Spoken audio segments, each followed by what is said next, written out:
this scene. Obviously, it is a developing story. We're working on getting more facts and information. Sandra, you're just joining us too right now. Yeah, this is unfolding right now and all happening with the news coming into our newsroom earlier this morning, as you mentioned, happening about an hour or so ago. Skyfox was overhead when we first got the initial reports of this. We were first to find out about this. However, there is a restriction now put in place on top of that facility where helicopters, of course, because this is a sensitive situation happening at this training facility where a number of deputies are involved. We understand 3 possibly have lost their life in this explosion. 1 deputy, as we understand, has been transported at this point. But again, details just coming out from the scene right there. But again, they have put in a restriction over the area in terms of Skyfox being able to record what exactly is happening on the ground there. But you could see a flurry of activity. We're also learning that a lot of people reporting to work, keep in mind, a lot of people coming into work at this hour at that facility have been turned away at this point, and that is how severe it is in terms of the situation. They don't want extra people involved in the area.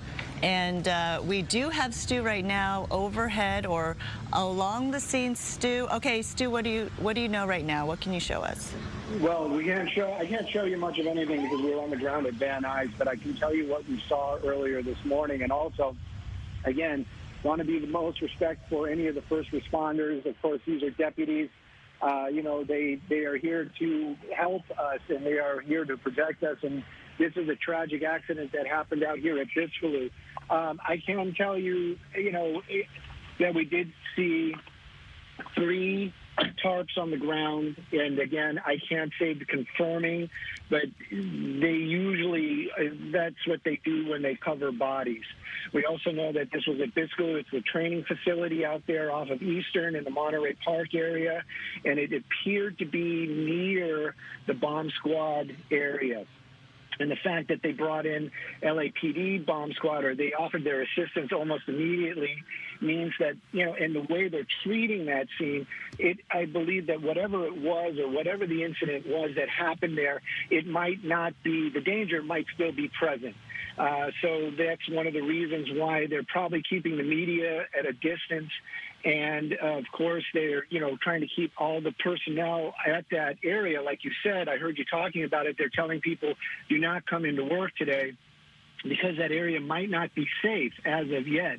What exactly happened, you know, I'm going to wait for the official reports, wait for, you know, whoever the spokesperson is for the Los Angeles Sheriff's Department to come forward and start talking about what happened out there. But it's definitely very, very tragic. It was sad to see. We were being as respectful as possible in the air. There was a sheriff's ship over almost immediately after the incident, and they were also keeping us at a safe distance. It was out of respect and also out of caution, because what happened down there, it might not be over. That was definitely a training facility. Again, you mentioned that the, you know, LA County Fire saying that they did transport 1 deputy. Hopefully, you know, of course, our prayers or my prayers and everybody's was with that deputy. But we're sad to say, you know, again, unconfirmed, but it did look like there were some fatalities down there in that general area where that incident took place. And again, this is what we saw this morning, and it's difficult, you know, because you don't want to give out the wrong information. You want to also wait for the deputies or for the sheriff's department to put out what they want, you know, what happened, because we don't have all the pieces to the puzzle. But the pieces we do have, it is a very tragic event. And again, seems to be, it is also, we just don't know, but it seems to be some sort of accident that happened at that facility. And it is a very tragic accident indeed. See, I'm trying to get a sense of the magnitude of the explosion itself. Did you see any damage to any buildings within that campus? No, we didn't, and that was one of the reasons why, you know, we were like, even in Skyfox, we were trying really to, you know, to put together the pieces, something like that, and also where the, you know, the areas where the tarps were.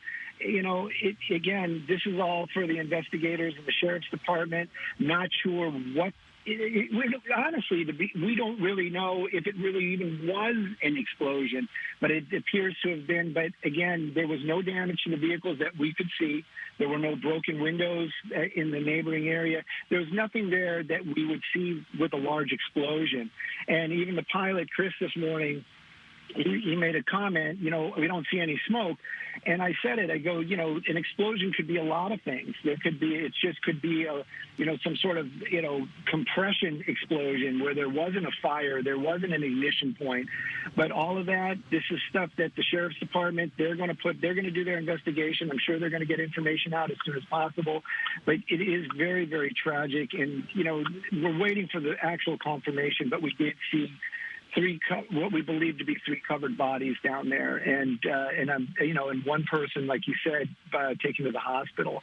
This is going to be ongoing for quite some time. Yeah, I mean, it is a chaotic scene, obviously, because of what happened. And when there's limited information, it is frustrating as well for people trying to figure out what happened, where it happened exactly. That is an interesting point that you make regarding the fact that when you're looking from your vantage point, it was hard to really see where the incident was. When you hear the word explosion, you immediately imagine a very different kind of scenario, but this is a training facility and they do all kinds of things that are above our ability to understand. So this could have been a very different type of an incident, but all we know at this point is it was an incident which has led to this response. You see that the surrounding area is being roped off. The caution tapes are going up around the surrounding perimeter because they don't know, perhaps, if it's still a dangerous situation. It is a developing situation, but it does appear that this is also a tragic situation. Very tragic. Whenever there's a loss of life and then add in that these are first responders, and, again, we are just speculating, or I am just speculating. We know that they do bomb squad training there. We know that it was near some of the bomb squad vehicles. So, again, not sure exactly what happened. And it's sad to say that the persons that did know exactly what happened, like you said, they might not be able to give us that information or to pass it along to the fellow deputies and officers that are arriving out there. And that is one of the reasons why they're still saying that area unsafe for even the first responders. The fact that LAPD's bomb squad rolled in there, that kind of shows you that, were they made aware of the situation? Were they asked to help? Did they just hear about the situation? There's a lot going on there. But again, whoever is from the Sheriff's Department, I am just like everybody else. I am very curious to put the pieces together, to hear the story, to understand what happened. And again, I'm sure that they have people that are trying to get that information together. But again, you have to think they need to notify these families of what has happened. And, nobody wants to turn on the television and find out that, that your loved one has passed via the news, opposed to having somebody come personally and console you. So all that, I'm sure, is in the works, and time will pass and we'll get those answers. But it was a very tragic scene, and it was, emotional is a good word to use, because it was one of those things. It's, we have to do our job. We want to know what's going on. In that same aspect, we are respectful. It isn't that we need to be. We are respectful of the scene. And then the fact that the helicopter that was overhead, they were putting it out there that, this scene might not be static. There still might be a danger here.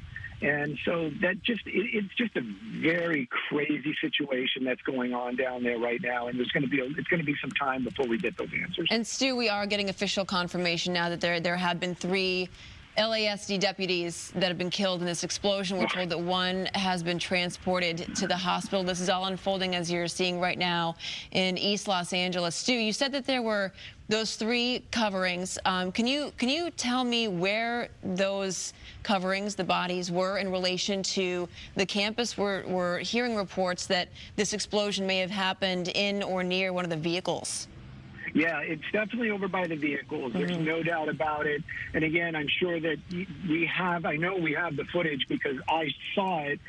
Putting it on the air, that's the questionable part. But the bodies were definitely over by the vehicles. They were over by the armored vehicles and also where they keep the bomb squad vehicles. And, this is one of those things. We arrive, and that's our job, is we need to start figuring out what happened. Look for, as you said, evidence. We heard that it was an explosion. Well, I don't see a giant hole in the ground. I don't see broken windows. But we do see this area, and then we did see those covered bodies. And, and to count those bodies and the fact that they were kind of, I'm not saying sporadic, but two seemed to be next to each other and one a little bit off at a distance. But we just don't know what happened. You also said one person was transported. So, again, we don't know what type of explosion it was, if it was an explosion. But we do know, tragically, like you said, now confirmation of 3 deputies losing their lives this morning, and possibly what was a training exercise. It just shows you how dangerous this job is. They went to work, and now they're not coming home. Right. What seemed to be a routine day at work, going in to train with the finest, obviously our first responders, another Friday for them, right? Going to a facility where they think is safe, their place of employment, a place where they learn how to be the best of the best, and then some tragic accident like this happens. As you were overhead, Stu, I know you said there weren't obvious physical explosive remnants or anything like that showed an explosion. Did you see, though, around that area you were mentioning, the blown out backs of sheriff SUVs, like maybe the windows were blown out? There's some reports that may have been the case, and it could kind of pinpoint where this all happened. Yeah, we were at quite a distance. Like I said, we were being respectful of the sheriff's helicopter's request. And what we were looking at was basically the end, the most that Skyfox could give us, meaning, with our technology, end of lens, very end of lens.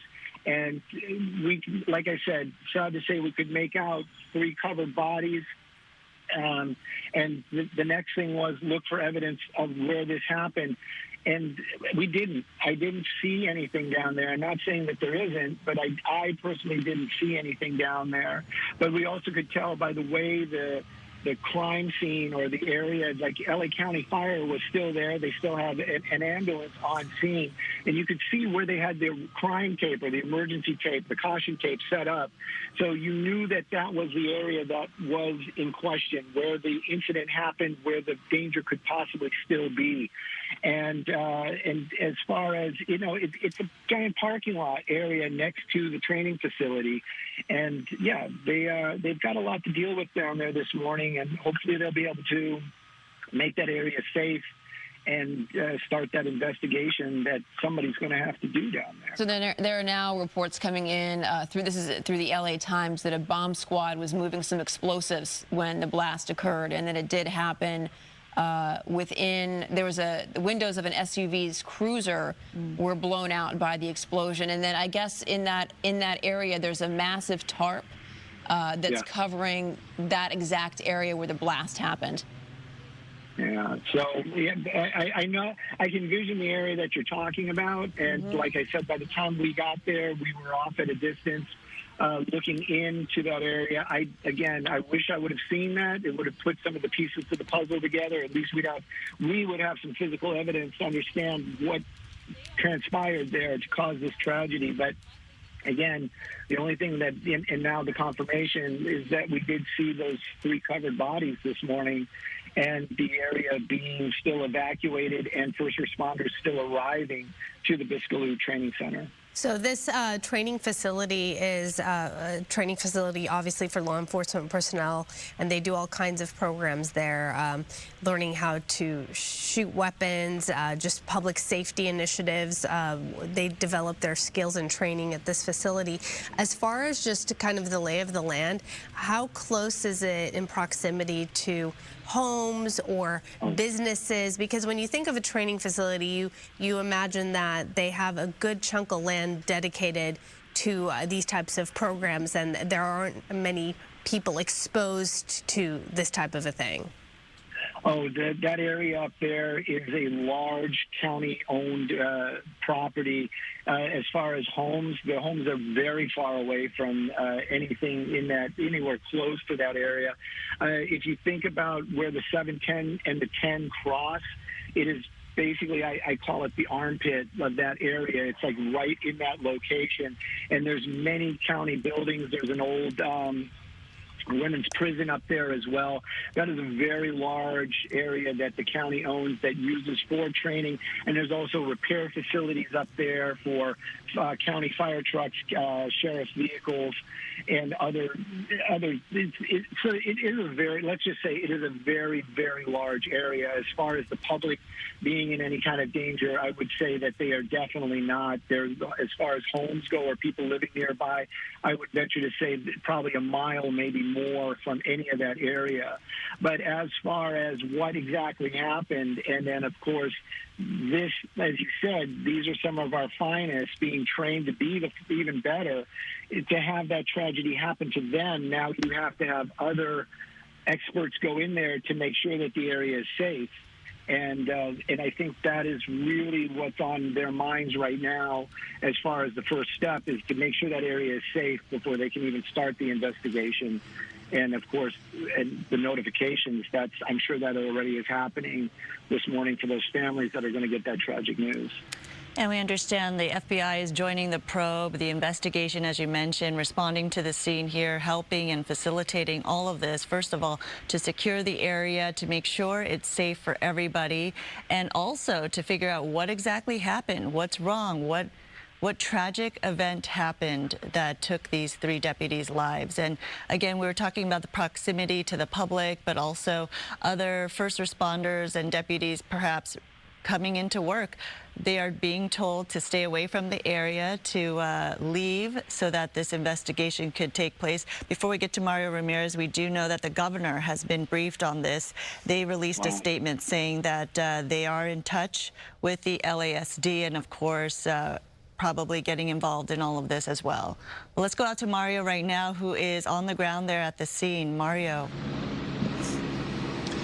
That's right. We're at Eastern and Mariana, one of the roadblocks here surrounding that training academy. Now, we can tell you that this area has been evacuated. We did see some people here driving out, and LA County Sheriff's deputies saying that they will not be allowed into the area, as we learn that 3 deaths here believed to be LA County Sheriff's deputy. The FBI Los Angeles office now responding to the scene, gathering more information. And there was some sort of explosion reported at 7:25 this morning. That facility just up the road about half a mile, the Biscaylis Center Academy Training, commonly known as the Biscaylis Academy. The Sheriff's Information Bureau confirming the explosion was reported here at the training center on the 10,000 block of Eastern Avenue. A sheriff's SUV was seen with blown out windows at one point. The facility serves as a full-scale training center for the LA County Sheriff's Department. It offers specialized courses, pre-academy preparation, and career development programs. Now, we still don't know exactly what was going on, what caused that explosion. We know one deputy was injured and taken to a hospital, and we are told that federal agents are working on learning more information now. Back out here on the scene, I did talk to a few residents nearby, actually somebody who was working in the parking lot near this road closure. They said they didn't hear any sort of explosions. They really didn't know what was happening. They just saw the emergency response. They saw some unmarked vehicles as well as sheriff's deputies rushing into the scene up the road here behind me. So very tragic news that we're learning here just outside that training academy here in East Los Angeles. For now, we'll send it back to you in the studio. Mario, the residents that you were able to speak with, how close were they in proximity to this training facility? I was just speaking with Stu and inquiring about that just because we're concerned about people who live in the area or work in the area.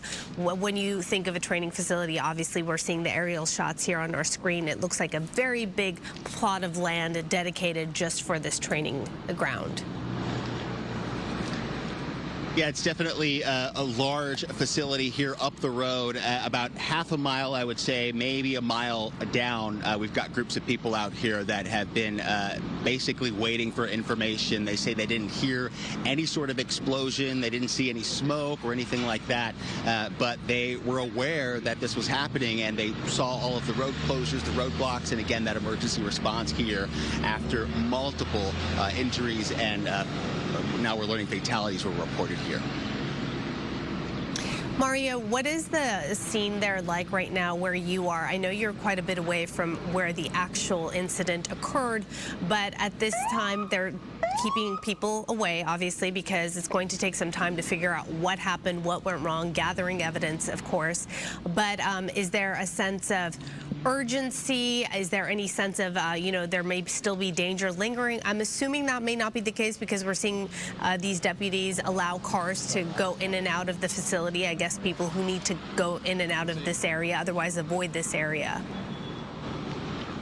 Yeah, you can see that row of cars here driving out. I'm actually not sure where this road starts. Maybe on the other end of the facility, this traffic may be being redirected out after they were already let into the closure. But we can tell you, maybe you saw it just a few moments ago, some of those unmarked vehicles, possibly FBI agents making their way into the scene.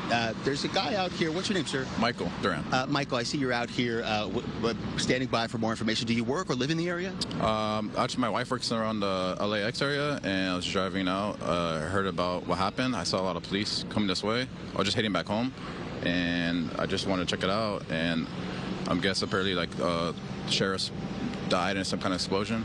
Yeah, we're working to learn more about the details, but there was an explosion up the road at the facility. Are you familiar with the facility, that training academy here with the Sheriff's Department? This one, no. I've actually done some type of training like in high school, like as a sheriff's facility, like I think it was somewhere in LA, but not this area though. So I actually really admire the police, and I feel very bad like this happened to people that are just training, Now, we continue to see these emergency vehicles. Take a look. We don't see any markings here, no, sheriff's markings, but you hear those sirens, and you can see more patrol vehicles coming down this way. So you said you actually trained for similar types of situations, or you at least trained when you were younger. What do you think to hear that there was an explosion at a training facility for the Sheriff's Department? My first thought was I was actually in the military years ago, and before we actually used live, like grenades, we would train a lot. So my reaction was somebody must have put something use a live bomb when it's supposed to be some type of training device. My reaction is somebody must have done something wrong, because training is meant to be a safe environment, it's someone must have done something wrong, or for that to have happened. That's my mixed reaction. I'm not sure how that happened, because you're meant to train and to avoid these situations. The fact that people died at training is pretty sad, and hopefully they can find out what happened. I don't know. Yeah, still a lot of questions surrounding this incident again at about 7:25 this morning, and we see some people across the street as well. I want to see, as we continue to bring you the scene here, if I can grab them. It looks like they're from a business here just outside this closure at Eastern and Mariana, Tinco Sheet Metal Contractors, and I just want to see if I can grab them and see if I can maybe get some reaction if they maybe heard something. Hi, we're on Good Day LA this morning. You guys work nearby this explosion? Yes. Did you guys hear or see anything when this was happening around 7:30 this morning? I didn't hear anything. I didn't either. Yeah, and so we're learning a little bit more about what's happening here, an explosion at a training academy. Can you kind of run me through the area, this business, what other businesses are around here? Well, I know we have our business. There's a lot of county properties right here up the street, including the Sheriff's Department and their training facilities. Also, we have the local facilities like the ice cream. We have the Dolores soup packing warehouse. I mean, that's pretty much what I know about in the area. So.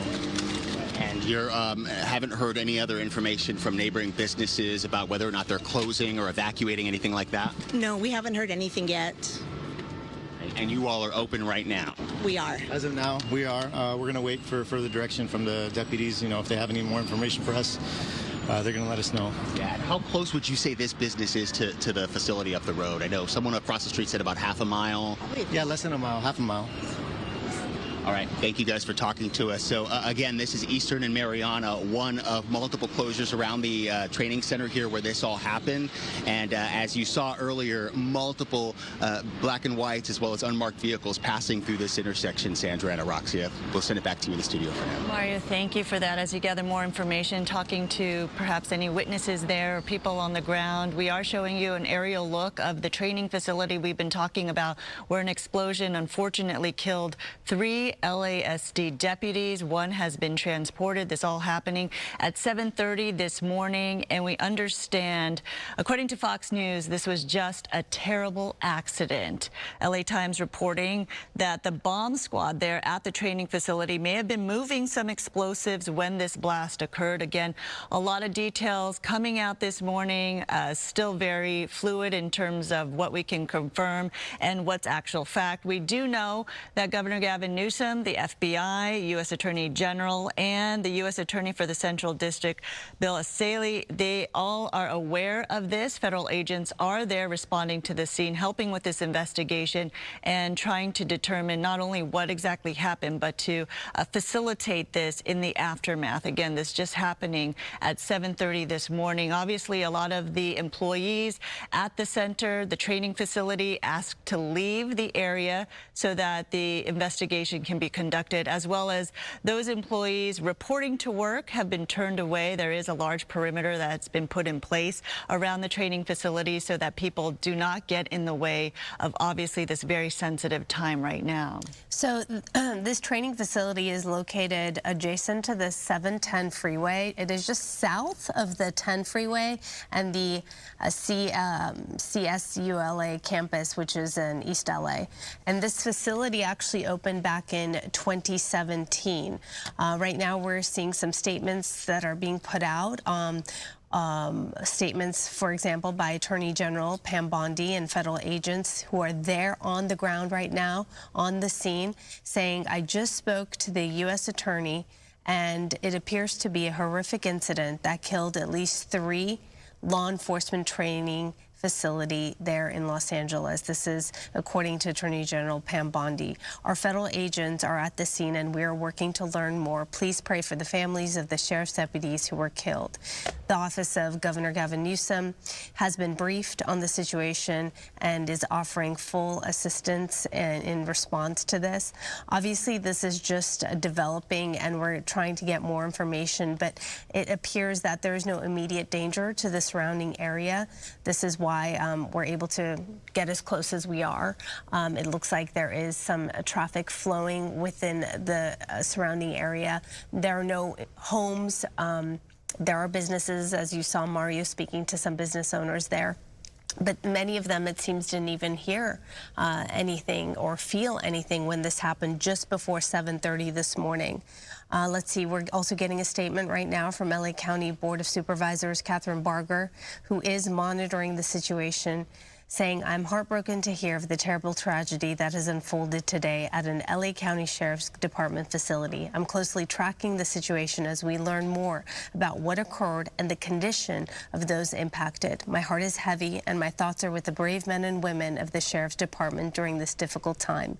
We stand with them and their families as they navigate the hours and days ahead. We have to keep in mind, of course, now that we know at least 3 LAUSD deputies lost their lives to this tragic incident and 1 has been injured and taken to the hospital. Their families may be unaware and not know. Right? And so we have to wait and see when they're notified, and then we're able to get more information and pass it along to the viewers. This is just so tragic because this is a training facility, as Mario was talking about, some people on the ground there that is well known in the community. This is where special units of the sheriff deputies and the sheriff's department come to train. And obviously the SEB and the bomb squad, part of these specialized units that are training here at this facility and to go into work thinking it's a safe place, it's a routine day, it's a Friday that they were going to go over their training, and the training is done with the utmost safety precautions in place with professionals around you. You think that you're going into a safe space and taking all the right measures, all the right precautions to train for your job, and then to have something like this, a tragic accident happen on the facility where you are learning to be the best of the best, is really just so heartbreaking and unexpected, to say the least. So clearly our hearts and prayers and thoughts are with the family members who may or may not have been identified or notified at this point, because we do not know the identities yet of those involved. But clearly this is just such a tragic incident to have happened here at this training facility, as we're getting more information at this point. But again, a lot of people, as you saw from Mario's scene, kind of looking out their businesses, their shops, maybe stopping by. That is probably not the most encouraged action to do, because of the fact that so many people, agents from different bureaus, are coming in to help in this investigation, and it is a very active scene. I know that the public is trying to show their support, but clearly this is not the time nor the location to go and flock to at this point. So as we watch this and we wait to get more information, we can share what we do know. We do know that an explosion was reported around 7:25 this morning at this facility, which is located at 1000 block of Eastern Avenue. The roads in the area are closed due to this investigation, which can last for several hours, and I'm sure it'll last much longer than that. What we don't know is the details of what caused this immediate explosion. We don't have information in that sense. What we are seeing and saying is that Attorney General Pam Bondi and federal agents are there on the ground working the scene. We did hear that the Los Angeles Police Department has also offered their bomb training experts to the scene as well. We also sadly have confirmation that 3 LASD deputies were killed in this explosion, and 1 individual who was injured has been taken to the hospital. So still a lot that is unknown at this point, and it'll take a while to get the details as to what exactly happened, why it exactly happened, but obviously this was an accident. You know, when you speak to law enforcement, the one thing they will always tell you is that there is no routine day for them, really, especially when they're facing just their day-to-day jobs. There is no routine traffic stop. There is no routine, because much of what they deal with is so dangerous and so much of it is so unknown. But there is a sense that when you're at a training facility, that perhaps there would be more of that expectation that we are learning, developing, and growing, and we're in a safe space. So that being said, it does make this all the more tragic. And our hearts certainly are with the friends and the families of so many people who will be impacted by the tragedy that unfolded this morning. Right, it wasn't like they were responding to a call of a situation. This was their training facility, their home, where these specialized law enforcement units were training for what they respond to out in the field. And moments after the explosion happened, the facility has been evacuated, and that is to make sure that nothing else further is of threat or harm for the deputies right there on the scene, as well as the surrounding area. Again, as we look at the site and some of the aerials that we've been showing you this morning, the explosion actually happened outside of the building, not inside the building, but some 25 yards away from the actual facility itself. There you see, kind of towards where those parking lot and the cars are parked. That's where the explosion happened, near the windows of an SUV cruiser. So again, 25 yards away or so from the actual building that you see right there, kind of towards your left-hand side of that aerial shot. So the explosion happening outside the building towards those cruisers. And of course, we are looking for more details into what exactly happened and the details of whether or not this bomb squad was transporting some material that obviously resulted in this tragic accident. But we should be getting more information, of course, throughout the hours as we cover this morning. You see the map right there, which gives you just a sense of where this is exactly. Again, this training academy is located adjacent to the 710 freeway and just south of the 10 freeway and the CSULA campus there in East LA. And this facility is quite large. There you see it's spread out. It's quite big, and many people attend this academy. This was opened back in 2017.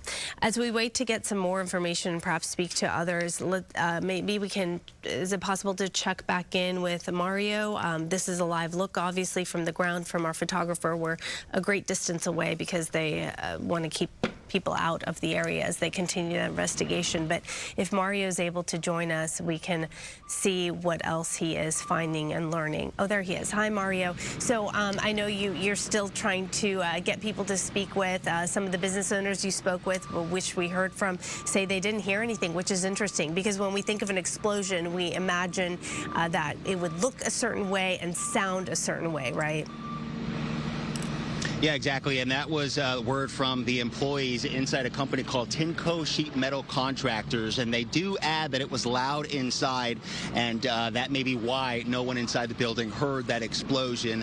Now, we continue to see emergency vehicles passing through this closure here at Eastern and Mariana. And what we've been able to tell is that there are multiple businesses here that were operating. I spoke to another here at the corner, Jet Plastics. I spoke to one of the workers who says they have about 50 people inside.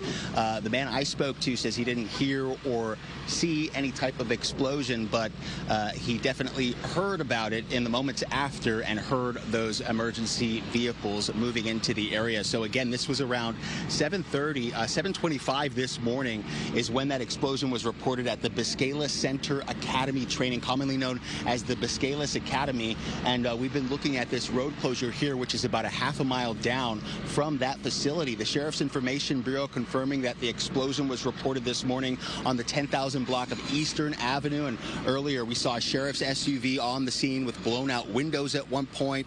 And to give you a little background, this facility serves as a full-scale training center for the LA County Sheriff's Department, and it offers special courses, pre-academy training, and career development programs. One deputy was injured, taken to a hospital, and as we've been telling you earlier, federal agents are working to get more information. We continue to see this response here. I want to see if I can grab this gentleman here. You live or work in the area? Was that? Do you live or work in the area, sir? Oh, okay, got it. Okay, so yeah, we've got more people coming out here just to take a look at the activity, exactly what's going on. We're working to gather, of course, more information, but that tragic news confirmed just a short time ago. 3 people were killed in this incident, and we know one was taken to the hospital. And as we see more ambulance vehicles, those first responders here as well, we wonder if there were any other injuries and the severity of those injuries.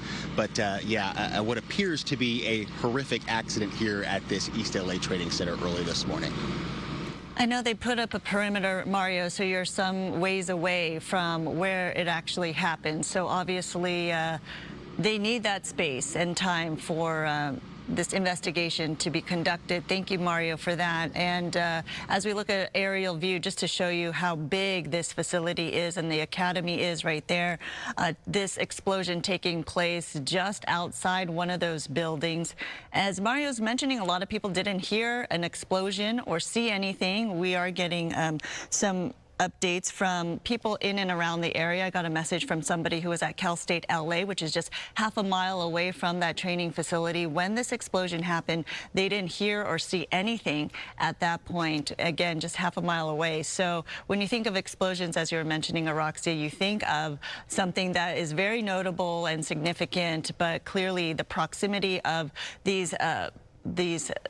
the sheriff deputies obviously involved in this must have been so close to this explosion that went off. But yeah, you're seeing the aerial shots excuse me, of where the explosion happened, just 25 yards away or so from the actual buildings themselves of that training facility. So as Mario was mentioning, this is the place where the special law enforcement units train. That includes the bomb squad, hazmat, you name it. The specialized units of the Sheriff's Department come here to train, and they deal with all kinds of material, as we know, and sometimes very dangerous material at that. So again, just showing you this live look, actually, yes, of this aerial view of the training facility, quite large.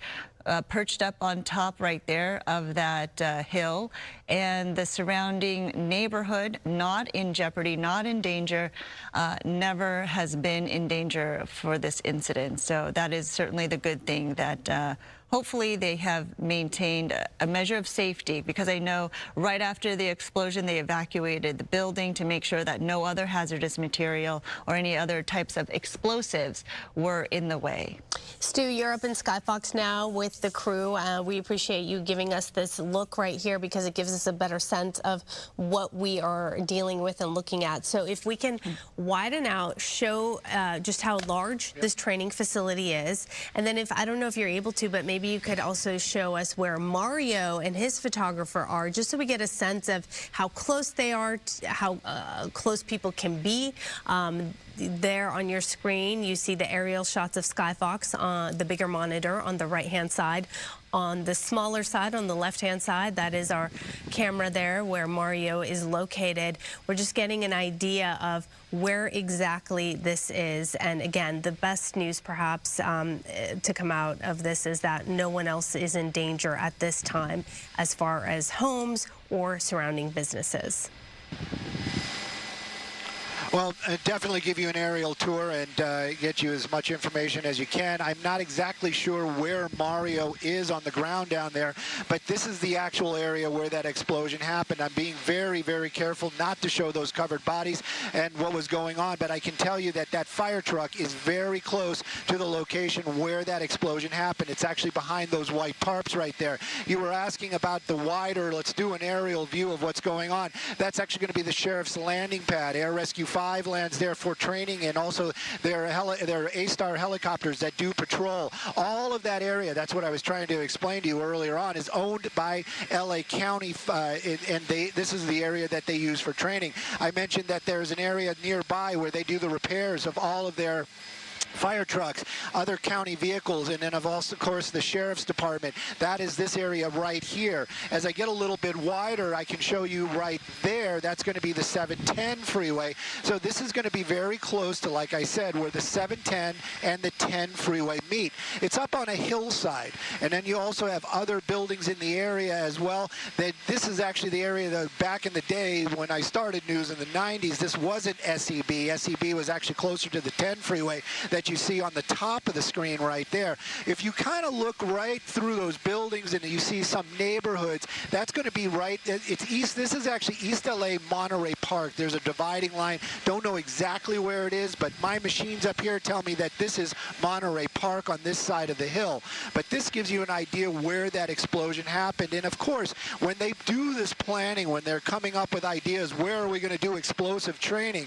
Believe me, this is something that, you know, the safety of the public is definitely on their checklist, and that might be one of the reasons why it is so well in middle of this very county area up here. Sheriff's Department, basically the hutch out here in this area. That road that you see right there, I believe that that is going to be Eastern. Let me double check.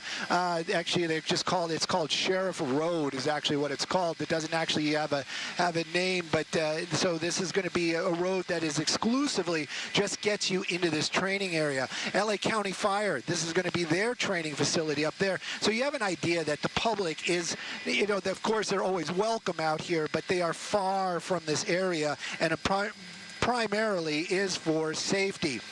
Again, I have to be very careful because we are allowed a little bit closer, and I don't want to show anything on television that we would be upset about later on. But you can see what I was talking about. This is an area where they have all of their armored vehicles parked down there. Those are the Bearcats. That's what SWAT, their version of SWAT, uses in this area. You have the LA County Fire Department. They're still here on scene. And this is the general epicenter where all this happened. I'll try to push in a little bit more later on when we're not live, because we want to look in that area. Like you said, there might be some vehicles with some broken windows, little pieces that will help us put together exactly what happened down there. But right now, I don't want to do this live. I do not want to be disrespectful for any of the families, and I don't want to put anything on the air that might be disturbing to some folks. That vehicle right there, that's going to be one of their mobile headquarters. That I don't think that was there earlier on, so they might have brought that in. We were showing pictures earlier of the LAPD bomb squad. They're still in that same location.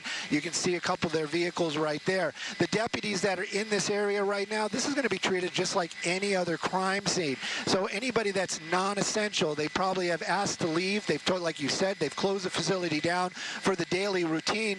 But of course, only people that are left in this area are going to be essential personnel. They got a little Skyfox skid in there, but you can see the buzz of activity. This is definitely still a very active scene. Nobody has actually really approached the area where that tragedy happened. It is still cordoned off. We don't see any activity over there at all. And that gives you, even though they said it is safe for the public, that still gives you an idea that, you know, either it's a crime scene where they do not want to disturb any evidence, or the fact that there might still be some sort of live ordinance over there. Either or, they're not allowing even their personnel to make an approach to that actual location. Again, I'm not sure exactly where Mario is, but I would venture to say, just because of safety, the fact that this is involving the loss of life with deputies, they're going to keep everybody as far away as possible. And again, this is going to be more of a wider shot. I'll get out of that doubler and it gives you an idea where all of this is. You know what? I can do something else for you guys here before I throw it back to you. I can bring up the map. Let me get rid of some of the noise on there, and it can give you an idea exactly what we're looking at out there. And so you see the 710, you see the 10 freeway, and you get an idea what I said. It's like right in that little armpit of those two freeways. It is far from any homes. Any of the homes would be on the other side of that hill and on the lower side as well. So, and that would be East Los Angeles. So we're right on the border. But again, this gives you an idea where this where the facility is, where this tragic event happened. And of course, this is an area that is very locked down right now. You even mentioned that FBI is showing up. That's probably because it was an explosive device. But at any rate, tragedy really striking the Sheriff's Department out here in the Los Angeles area. Throwing it back to you guys. Well, certainly all of our hearts are heavy this morning. I believe, Stu, thank you. That really helped actually paint a picture of what we're looking at and how close everything is to one another, and the freeways really painted a picture of this facility. So thank you for that. We are going to go back on the ground. We can keep your aerial shot up as we do so, though, and speak with Mario, because I believe you had a chance to speak with a county worker. Is that right? Yeah, earlier we were talking to some of the businesses out here, some of the employees that were inside of their buildings when this explosion went off. And I want to bring in Sergio. He's an LA County worker with the Internal Services Department. Is that right, Sergio? Yes, sir. Let me bring you in here. So walk me through. You came out here early this morning. You're very familiar with the site. Yeah. You oftentimes work in the area. What can you tell us about this area and that facility? Well, this facility, mainly it's the Sheriff's Department that takes care of it. There's a couple facilities they have up there. So basically, I got here a little bit later after the explosion, but some of my coworkers were here, and they just happened to hear a loud explosion inside their facility, which is kind of unusual, because usually you hear, training, you hear the shots. There's a training facility, and it's pretty normal. But to hear an explosion like that, and I know some of the guys told me they went out and they seen sheriff deputies, and the sheriffs asked them to stay back, and yeah, it's just a pretty sad morning for sure. And from what we understand, that explosion may have happened outside of any building, and maybe near a car, an SUV, a police vehicle. We saw some with blown out windows. Do you know anything about where exactly it happened, or maybe what happened? Right now I don't. I haven't even watched the news or anything. I just kind of heard it from, some of the coworkers that called me and let me know what was going on. They couldn't get in. And obviously I can't even get in, so yeah. And what'd you hear from the workers? Are they okay? Yeah, everybody's okay. We were asked, obviously to, stay away from this facility. We have different facilities that we respond to, and if some of us that are capable of, going home and working from home, then that's definitely an option right now. But yeah, so far everyone's been evacuated. Now, Sergio, we're at Eastern and Mariana, and photographer Howard Wells, if you could show just above this company that we were at earlier, speaking with some of the employees, up there, it looks like some parking lots, and then just past that is the training facility. You're very familiar. Can you walk us through up the road, winding around? What's there? So basically, this is the automotive facility. Again, so if you just keep going north, it winds up. There's a big one, which is the fire department, and then right behind there is a training facility, and on the left of it there is what used to be called the Biscaloo Civil Brand, and that's all sheriffs. So I'm not quite sure what the facility's called, but if you keep going down, there's Sherman Block. And yeah, it's basically all sheriffs up there. And as someone who works for the county, your reaction to hear that there was some sort of possibly horrific accident and explosion going off, killing 3, injuring another? Yeah, I'm just deeply saddened. Saddened for the families, saddened for, just knowing that there's a mom or a dad or, just not coming home today. And, my heart goes out to them, and my prayers for sure is going out to them today. Sad. Have you been given any other further instructions about how to report to work or where you're supposed to go or anything? No, I'm still waiting on my manager as far as what I need to do so far. So, yeah. Thanks for talking to us, Sergio. Appreciate it. Yeah, you take care. So as you have heard, people are learning about this morning. Some who were supposed to be working at the facility, like Sergio, he heard from some of his workers this morning. They actually heard the explosion from inside one of the buildings on the property, which he says is very unusual. So details are still coming out here as we continue to see another ambulance here pulling out of this closure at Eastern and Mariana. So very fluid scene, but a tragic story here in this part of East LA at a training academy here. He made a great point where, they're used to hearing sounds and noises because this is a training facility. So this morning, it sounded very different because indeed it was very different. It was a tragic accident that occurred, a horrific accident. But for people who work in this area, they hear shots, they hear things here and there because, again, this is where they're training. But obviously a very different situation unfolded this morning. Yeah, and we are, of course, getting a lot of reaction from public officials in and around the area, one being from Supervisor Catherine Barger, who wrote in a statement, "I am heartbroken to hear of the terrible tragedy that has unfolded today at the LA County Sheriff's Department facility. I am closely tracking the situation as we learn more about what occurred and the condition of those affected. My heart is heavy and my thoughts are with the brave men and women of the Sheriff's Department during this difficult time. I stand with them and their families as they navigate the hours and days ahead." We also have a statement from Mayor Karen Bass. There it says the city of Los Angeles supporting the Los Angeles County Sheriff's Department through this horrific incident in Monterey Park. LAFD ATV arson investigators, members of the LAPD bomb squad are assisting at the training facility. The thoughts of all Angelenos are with all of those impacted by this blast. And we know that Governor Gavin Newsom has been briefed, of course, as well as federal officials, FBI on the scene. Right there, you can see a command center being formed as all these multiple federal, local law enforcement agencies come together during this tragic time to piece together what exactly happened as this investigation gets underway, and of course to figure out what the next steps are. Obviously, Stu was showing us those aerial shots of the location at this facility and showing a lot of personnel hugging each other and coming together during this terrible time.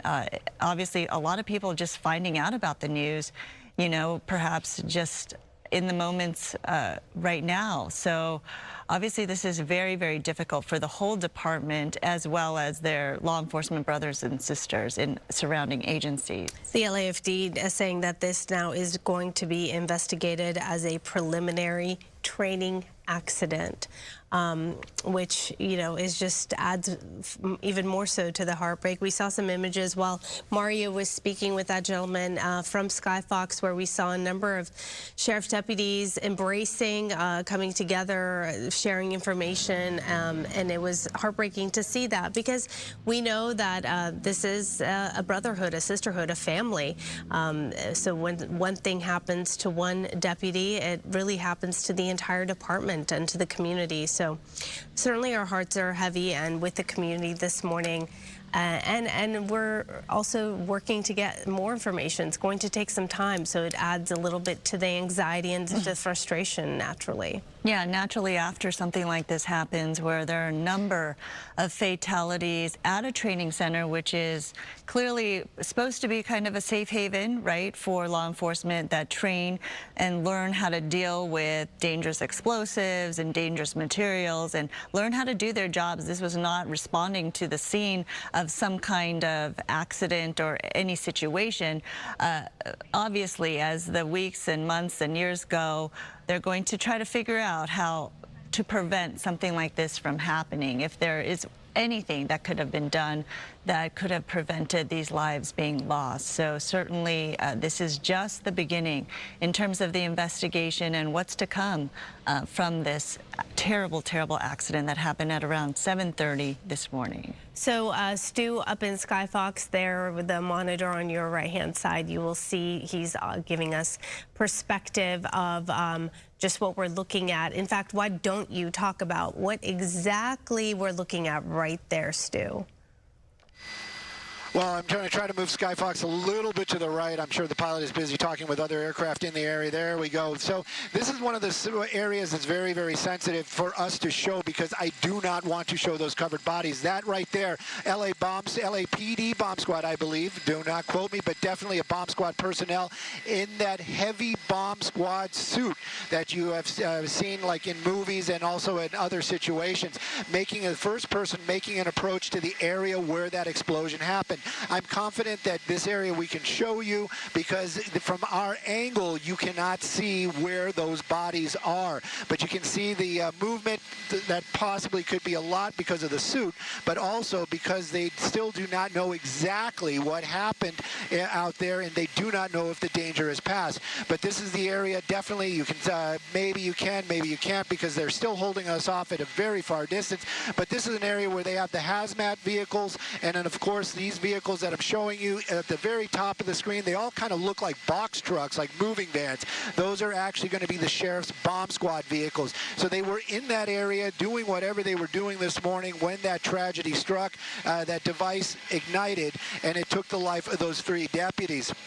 So you can see that there is movement down there. They are starting to get closer to that area. They want to make sure that whatever it was, the danger has passed. And after that happens, then they're going to start doing some of that investigation that is so crucial. And then, of course, it's heartbreaking, but it is really, truly just factual. They're going to have to remove those deputies from that location and bring them over to the coroner's office. So this is still a very sensitive situation in many aspects of physical and emotional in this area. They were showing you moments ago a line of personnel leaving. That is going to be the official SEB. That's the sheriff's headquarters. That's where they get information bureau. That's a newer building. Personally, I've never been there, but we saw a number of suits and uniformed deputies making their way out of that area. Not sure if they were moving them to a safe area or to an area where they can be working, or maybe be questioned or talk about what time they heard this explosion. They made their way into this building that you see right there. As far as the actual headquarters, I understand that that's going to be on a different location. We'll try to get a picture of that later on. The Samata was actually feeding me some of that information. Thank you, Samata. But right now, still a very, very sensitive situation out here. Like I said, in both aspects, emotionally and physically, they just don't know what they're dealing with. But I can tell you, they've got the best of the best out here, and they are going to work to make this area safe. And then they're going to start that investigation on what happened, and hopefully prevent this type of tragedy to befall any other first responders in the future. Again, though, this area basically the only people that are there are the ones that absolutely have to be. They've cleared the entire area out of any of the unnecessary personnel.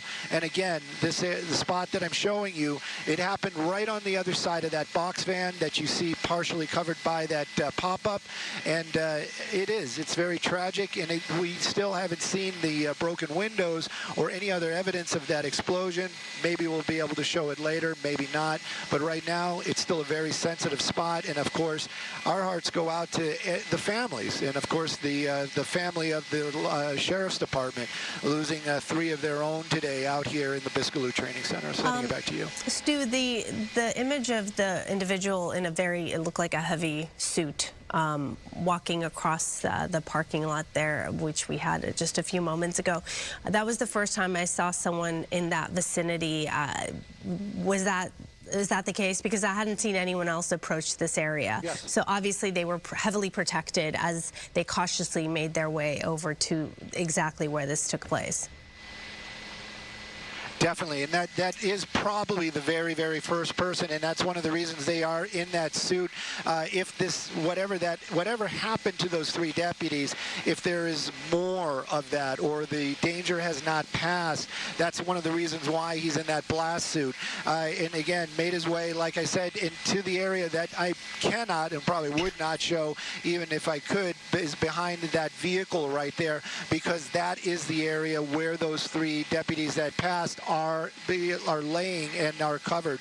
So that is the exact spot where all this happened. Here he is. He's actually maybe coming back, starting to back up from what's going on over there. And you know, we've watched these bomb squad techniques in the past. They make their way over there. They will, if it's just a device, they'll actually approach the device, you know, inspect it. These are professionals and figure out, you know, is this in some cases, is this a real bomb? In this case, we do know that something did explode. So he's going to be extremely cautious over there. And then, of course, if there is something left, then they've got to be able to figure out, well, what do we do with it? How do we make this inert? How do we make this not dangerous for the investigation and the public? So this is probably what's going to be going on for a little bit. Again, I'm not sure if that is part of the Sheriff's Department, but it is definitely a bomb squad personnel, highly trained, and a technician that is making his way over there to just kind of inspect the area. And you can see him walking along, and I would venture to say that I know that suit, because it keeps you safe from a blast, is extremely heavy, very well insulated, probably not comfortable, and of course that is one of the reasons why the walk is so unusual to watch from a distance. Also, you have to remember, Skyfox is extremely far away from this location. We are very much at the end of Lens, but you can kind of make out on the side of that truck right there, it says Sheriff's Department. Underneath it says Bomb Squad. And so they definitely were out here training. Whatever happened this morning, tragic, definitely tragic. And right now, they have to figure out what happened. Is that device still active?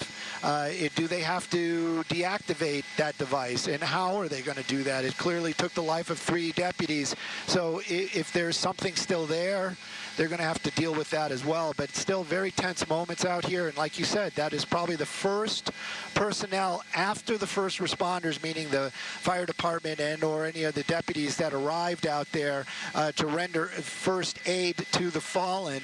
That's the first person we've seen make their way over to that location where this tragedy befell those deputies. Having said that, Stu, watching this man do his work in a fully suited bomb squad outfit, just by himself, as you widen out the shot, I don't see any backup, and it would just be so disheartening to know that you're the one individual in there doing this dangerous work after what happened. I'm sure hopefully there's somebody in the van or the truck or the bus that we see on to the right, or in those red vehicles, as support and backup to this very dangerous mission that this one gentleman has right now, to defuse any other possible threat of an explosive device perhaps, or any kind of ordnance that's in there in the bomb squad area in those vehicles, because we do know that's where the explosion happened.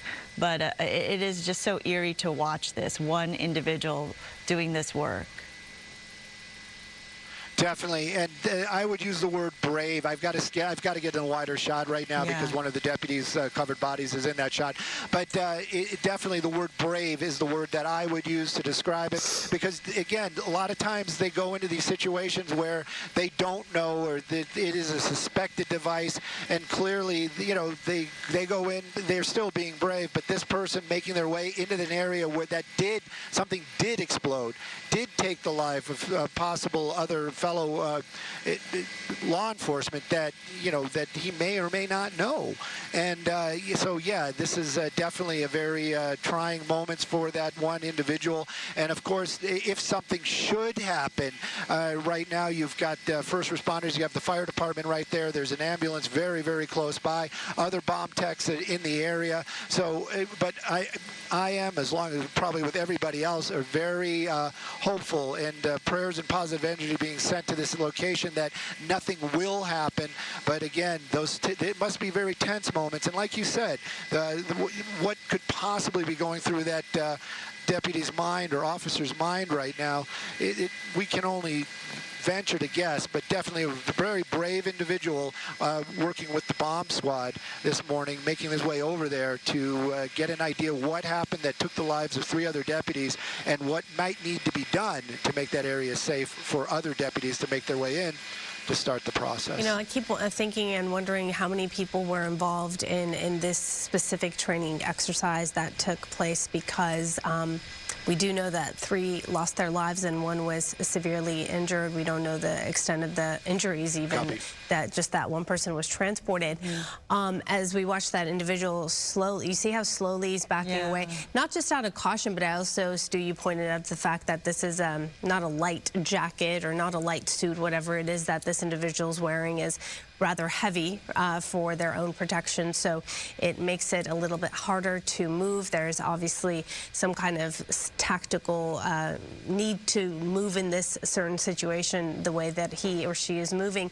But one thing I was thinking about is how many people are involved in the training exercise. They must have obviously been very, very, very close to that near bomb squad vehicle, which is what happened, which resulted in an explosion. The proximity of how close they were to this bomb squad vehicle. Because if you look at that parking lot, you see how packed it is actually. There are a lot of vehicles near that bomb squad vehicle, near the bodies of the 3 deputies that are there on the scene. And nothing, unless there is blown out windows that we can't see from our vantage point, nothing that would indicate some kind of a giant explosion, right? So the individuals who sadly lost their lives were in very close proximity to that bomb squad vehicle, and it doesn't appear that the building or the vehicles in the area have been damaged. Okay, let's go straight to Mario right now, who is experiencing some situation. Mario, what's happening? Yeah, you know, we've been seeing residents trying to get through this blockage here at Eastern and Mariana. And Michael, I'm understanding, he's telling me he's trying to get to his grandmother, who lives just up the road, needing assistance, but you've been taking care of her. Michael, what street do you live on, and what's the issue here? What have you been I live on Milburn, and it's just been difficult. I've been getting the runaround, go around this way, go around that way. CHP says one thing, sheriff says another thing, so I really don't know what's going on, and I need to get to her. That's it. Plain and simple. Yeah, now you're just learning about what happened here, some type of explosion at the training facility, 3 dead sheriff's deputies, 1 other injured. What's your reaction to hear about that happening so close to your grandmother's house? Well, you know, it's sad to hear that anybody passes, and whoever did pass, go to their family and their loved ones. I'm trying to get to my loved one, so yeah, it just sucks that, you know, they don't let residents home. And can you tell us a little bit about the area where that house is? I mean, how many people are in that immediate area? Is it heavily populated? Where the hill's not very populated. It's kind of, if you know family and friends there, that's it. People don't really go up there, but it's just something sad to hear about. unfortunately, for these sheriffs. All right, Michael, thank you so much. Sorry to hear about your grandmother, but we'll let you go so you can get back there. Appreciate it. So, yeah, you're looking at this closure at Eastern and Mariana. We've been talking to businesses here in the area, Tinco metal sheet contractor, as well as a plastics company across the street. And they tell me between the two, they've got about 150 workers, 100 at the contractor, the metal sheet company, 50 at the other. And they didn't hear any type of explosion. They came out after hearing all of the emergency crews, didn't see any smoke, but that's when they started learning about this horrific tragedy here at this training center, the Biscaloo Academy Training Center, where this all unfolded early this morning. So developing situation, but as you heard, that resident we were talking to, trying to get up the road with some emotions, speaking about the urgency that, you know, he's really trying to get back to his grandmother as this tragedy unfolded right down the street from where she lives. Sandra and Araxia. Tense situation all around for community members, obviously disrupting normal lives, but obviously such a tragedy happening here at this facility. You could just understand the gravity of all of this. And thankfully, when we're looking at Stu's shot from Skyfox, that this one sole member of the bomb squad checking out the situation where this explosion happened at 7:30 was safe and backed up from the location of those vehicles, and that he had plenty of backup and support in that parking lot from fellow law enforcement officials. Let's go up to Stu again to tell us what you're looking at now. It looks like a shattered window there. Is that right?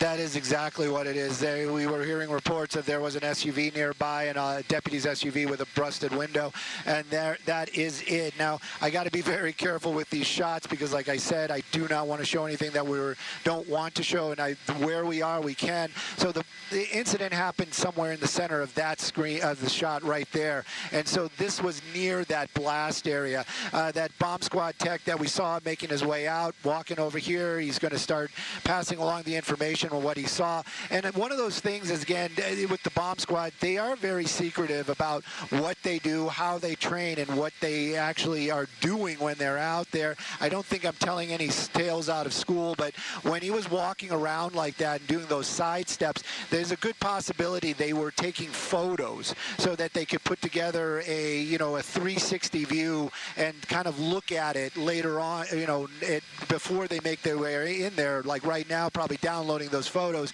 to kind of get an idea of exactly, of everything that they are seeing in that area, to see if that device might still be there, or if it is been detonated, if there's another one, all those things. So that was probably what was going on with that deputy and that officer in the bomb squad uniform.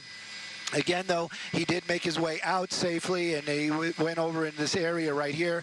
We do see, I call them, and everybody else does too, we call them a bunch of suits down there. Those are clearly going to be detectives. That's going to be the upper echelon, gathering information, figuring out, basically running the show, keeping track of everything that's going on as well, because believe me, there's going to be a lot of questions. There's going to be a lot of people that have to answer questions, and these are the gentlemen that will have that information, or will be able to say, we did this at this time. This is what we found out now. And that's exactly what's going on. A very meticulous documentation of everything that is happening down there. So they are going to be very busy out here for a very, very long time. And again, this happening, like you said, it's at the training facility. And if you're just tuning in, 3 deputies losing their lives out here this morning in a training, what we believe is a training exercise. We don't even really know.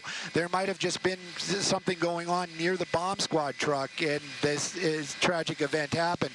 But we can tell you that they have basically evacuated the Biscaloo area. Any non-essential personnel, meaning everybody that we see down here is here for a reason. They have a job to do inside this crime scene, whatever that might be.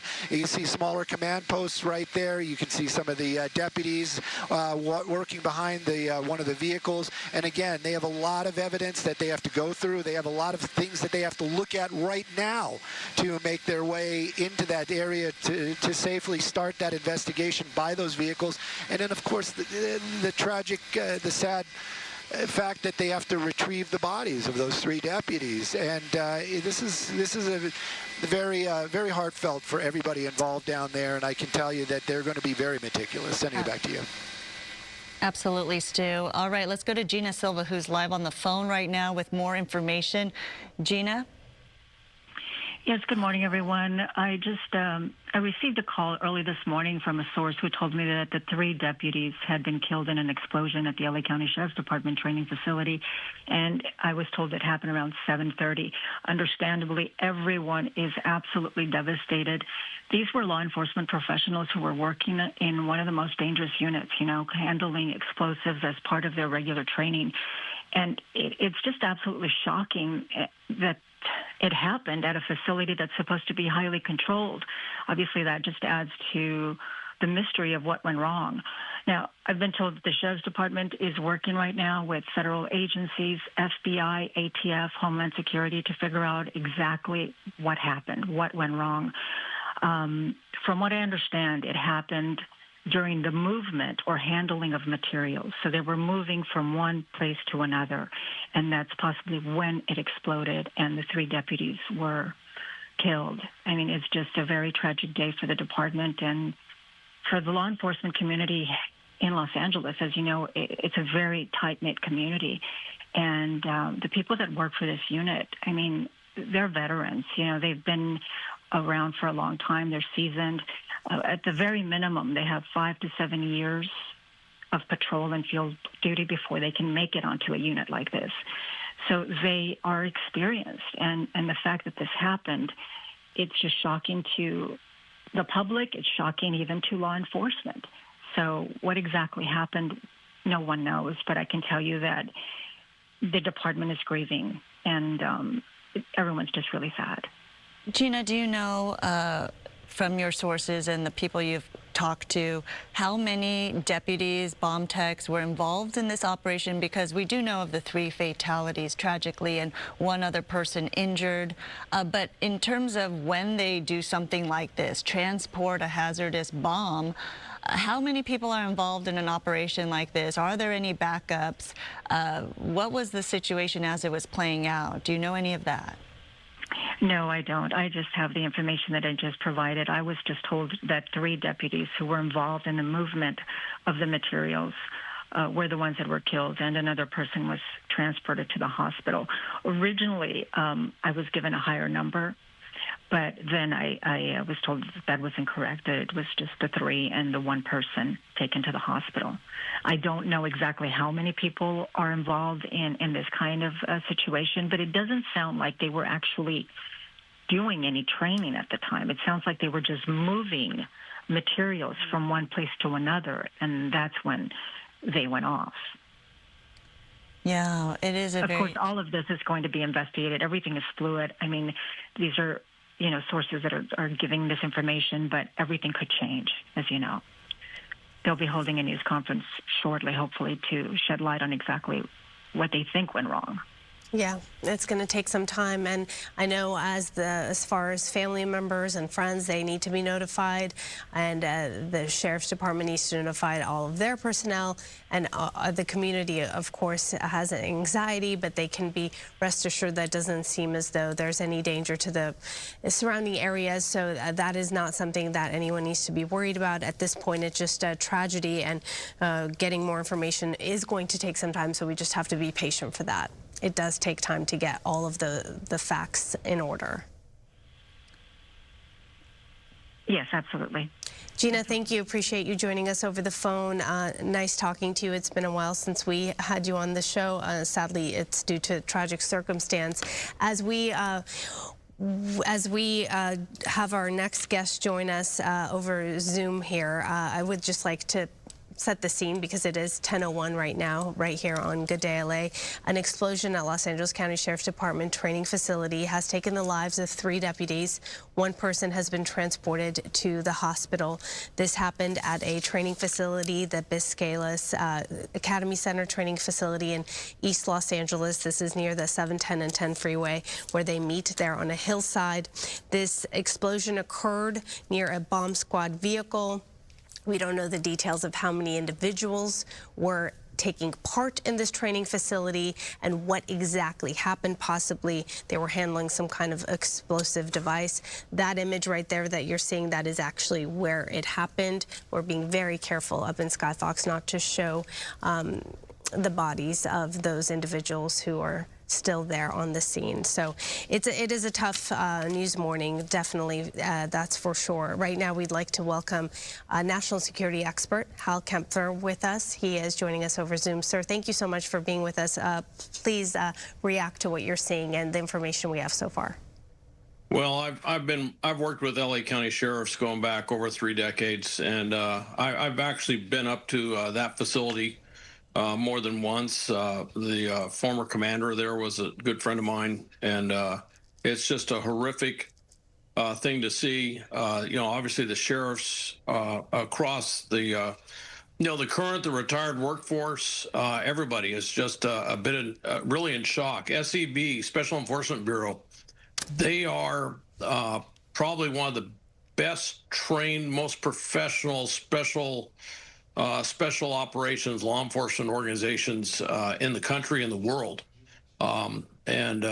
So for something like this to happen, they're going to be looking at this very closely and trying to figure out what exactly occurred. I will say I've done a lot of work with demolitions training, tactical demolitions training. It doesn't sound, from what I've heard so far, that this was a training accident per se. I'm sure we'll find out more about that as more information comes out. It sounds like they were simply transporting explosive materials, and it kind of makes me wonder what type of explosive materials, but I don't know. C4 is one of the things that's often used. It tends to be rather stable, and it takes a little bit of work to set off C4. So I'm kind of thinking maybe it wasn't that.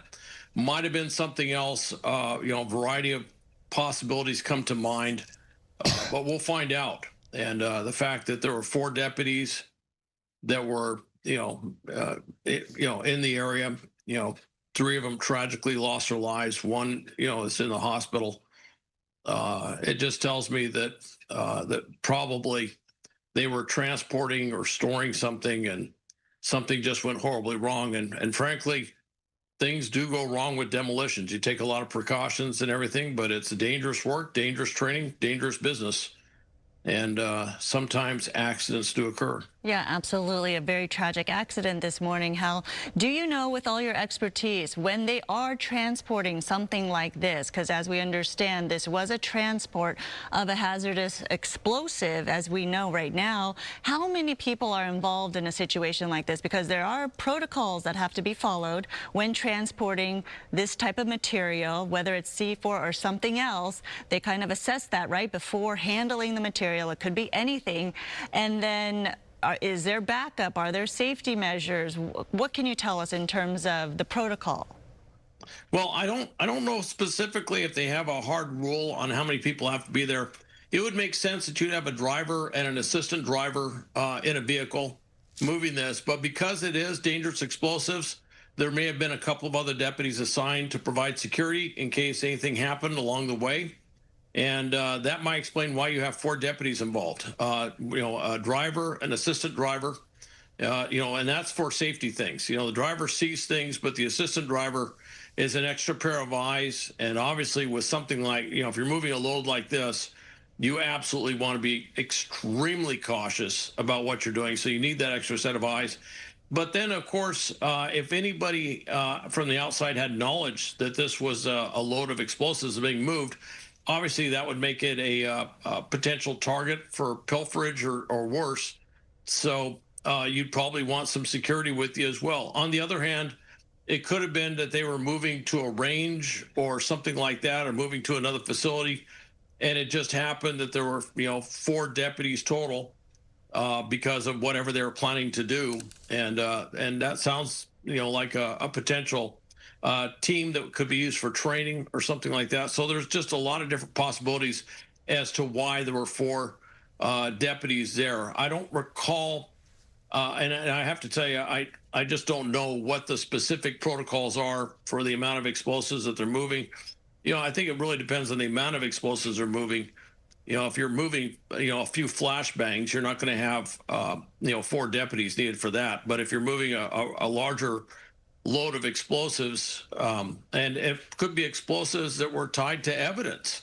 This could be part of a seizure. And that would make sense to me if it was part of a seizure, because a lot of times when you recover explosives from a crime scene or something, they're not necessarily in as good a shape as the stuff that you would normally use. They may be less stable. They may be old.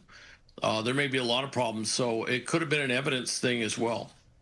Is there any scenario where they perhaps might not have known it was explosive or active? I would find that rather improbable, if not impossible. Okay.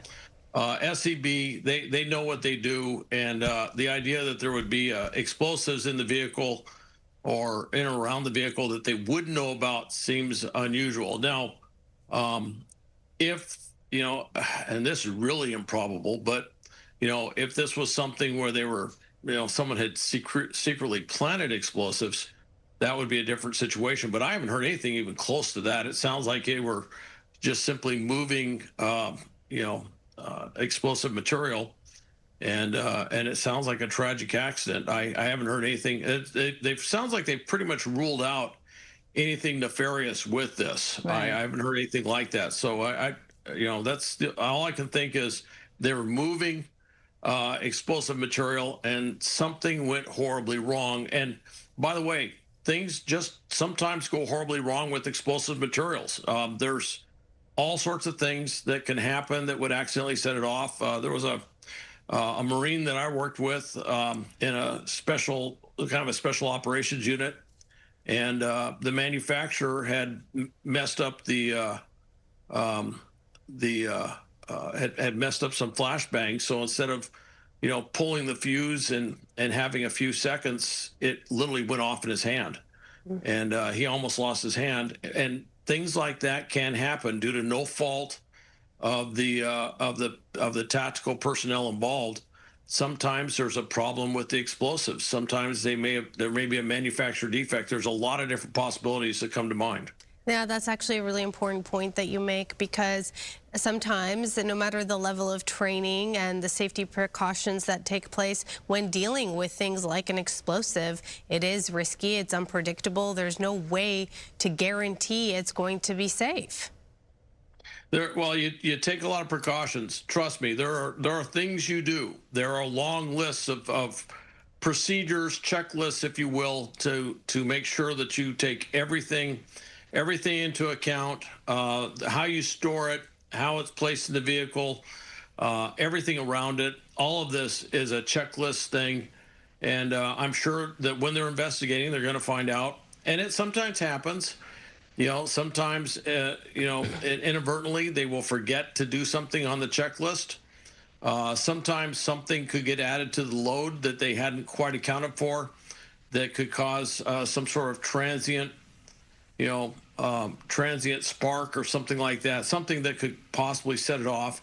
Again, I kind of wonder, though, if this was evidence of explosives, if this had been gathered from something, whatever it is. I don't know, could be fireworks or anything like that. They tend to be far less stable than the explosives that are used in training. And that's where I'm kind of wondering if maybe there was some sort of evidence of from perhaps something they recovered from a scene, a crime scene, or or something where they recovered some other explosives like fireworks or something like that, and that would kind of go far to explain how something like this could occur.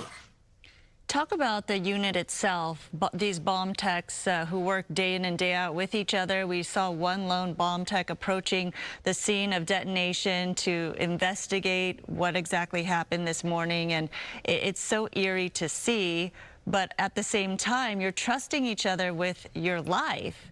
And for these bomb techs to be working together and highly trained. Obviously, it's a close-knit community. You only wonder when that single bomb tech was approaching the scene after this terrible accident, what was going through his mind, because I'm sure they have all worked together, know each other. This is such a highly specialized unit. They do. Everybody up there knows each other, and of course, they're feeling the sense of loss. But the other side is that they are dedicated professionals, and they are their minds are steeled to do the mission, to basically do the task, do the mission, and move forward. That's just the way they are. That's the way they're mentally conditioned with that sort of really focused purpose to excuse me, to make that happen. And so he's going up there, but I should mention, normally they would have deployed a bomb robot that would have surveilled the area, and that robot would have actually taken a look around, and then he's probably going in just to make sure that there's nothing else there. That's the thing, is when these things explode, they don't necessarily, not everything not all the explosives there will necessarily detonate all at once. It is not uncommon that you'll have an explosion, and then you'll go around and you'll find pieces of explosives all over the place. And so those have to be identified. They have to be secured. You know, have to make sure there's no threat from those. So that's part of what's going through his mind is, you know, obviously surveilling the entire scene, but also looking for any, you know, extraneous or transient explosives or explosive devices that may be in the area that haven't been dealt with yet.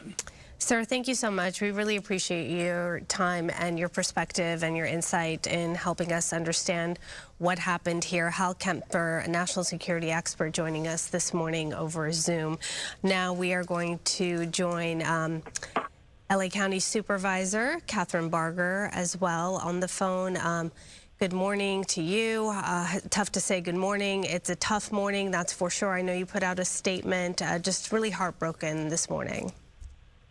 I am heartbroken. I mean, this tragic explosion at the Biscayne Training Center in East LA is just, when I got the notice, I couldn't believe it. And my deepest condolences are really with the families of the 3 deputies who lost their lives, and with the entire department, because these 3 deputies were well known in not only the area as it relates to the bomb squad, but also on patrol. And many are devastated. I talked to a deputy today who was telling me what amazing, amazing individuals they are. Oh, do you have any other information, Supervisor, that can shed light on what exactly happened and why? We're just trying to piece this all together, obviously, as the department and the community grieves over this tragic accident. Yeah, I'm waiting for Sheriff Luna to confirm. You know, I know early on there was speculation that this may have been a terrorist, you know, attack, but my understanding is it was a tragic accident. But I'm waiting for that confirmation. You know, I want to thank our LA County Fire Department as well as the deputies and the federal partners, the FBI, that have actually secured the scene and provided immediate support at this location. And I think it's important to note that that there's going to be a full investigation done to find out what happened. And I think everyone wants answers, and I'm confident that Sheriff Luna will provide that at a press briefing, I hope, in the not-so-distant future. Yes, the LAFD confirming it is being investigated as a preliminary training accident. Just makes it all the more tragic because this academy, of course, it's a controlled setting. They're highly trained, and it's just obviously a tragedy that occurred. And before we let you go, if you can just speak to the fact that during times of tragedies like this, the importance of different departments and the community coming together to work not only to support one another, but to also help in this investigation. 100%. I mean, that's why I bring up the FBI, who will be working and coordinating the investigation, I'm sure. But it's important for everyone to recognize. I mean, this has been a tough couple of weeks for law enforcement, and this just reminds us that this job, these 3 individuals left to come to work, said goodbye to their family, thinking they were going to come home tonight. and my heart breaks not only, again, for the families, but also the entire LASD family, because this is just a reminder of the tough jobs that they have, but also how important it is for us to really support our first responders as it relates to the job they do each and every day to keep us safe. Supervisor Catherine Barger, thank you so much. We know how busy you are this morning for joining us over the phone. Appreciate it. Thank you. All right, as we continue to look at these aerial shots, let's go back up to Stu in Sky Fox with what we're seeing right now. Stu. What you're seeing right there is another one of the bomb squad techs out there with some of their specialized equipment. Clearly, they want to make sure that that area is completely safe before they do anything or make an approach. I did find something a little bit interesting that we can show you before we do a setup and talk about everything that we have been watching out here and give you a wide shot. You can see that broken window right there, and then you can also see what appears to be a backpack right there as well. Now, again, we are basically playing CSI from 5,500 feet above the area right now. And so we would venture to say, because no other windows are broken down there, that backpack or whatever that item is on the ground there in the center of the screen may have been some sort of projectile when that explosion happened. I got to be very careful right now because we have been looking at these locations a couple of times, and we know that those deputies are right there near that shot. So I'm going to kind of go wide here, and then we're going to give you a bigger, wider picture of exactly what's going on. Earlier on, you were asking questions about where this location is, how close it is to other, possibly the public. This is a wide shot. We are blessed to be over the TFR this morning, and that puts us at about 5,500 feet looking down at that area. I have the maps up so you can see the 710 and the 10 freeway, and all this area that where the Biscaloo is basically in the center of is all going to be that county property out here. These are training centers. That's an old women's prison right there. This is a lot of executive buildings in this area as well.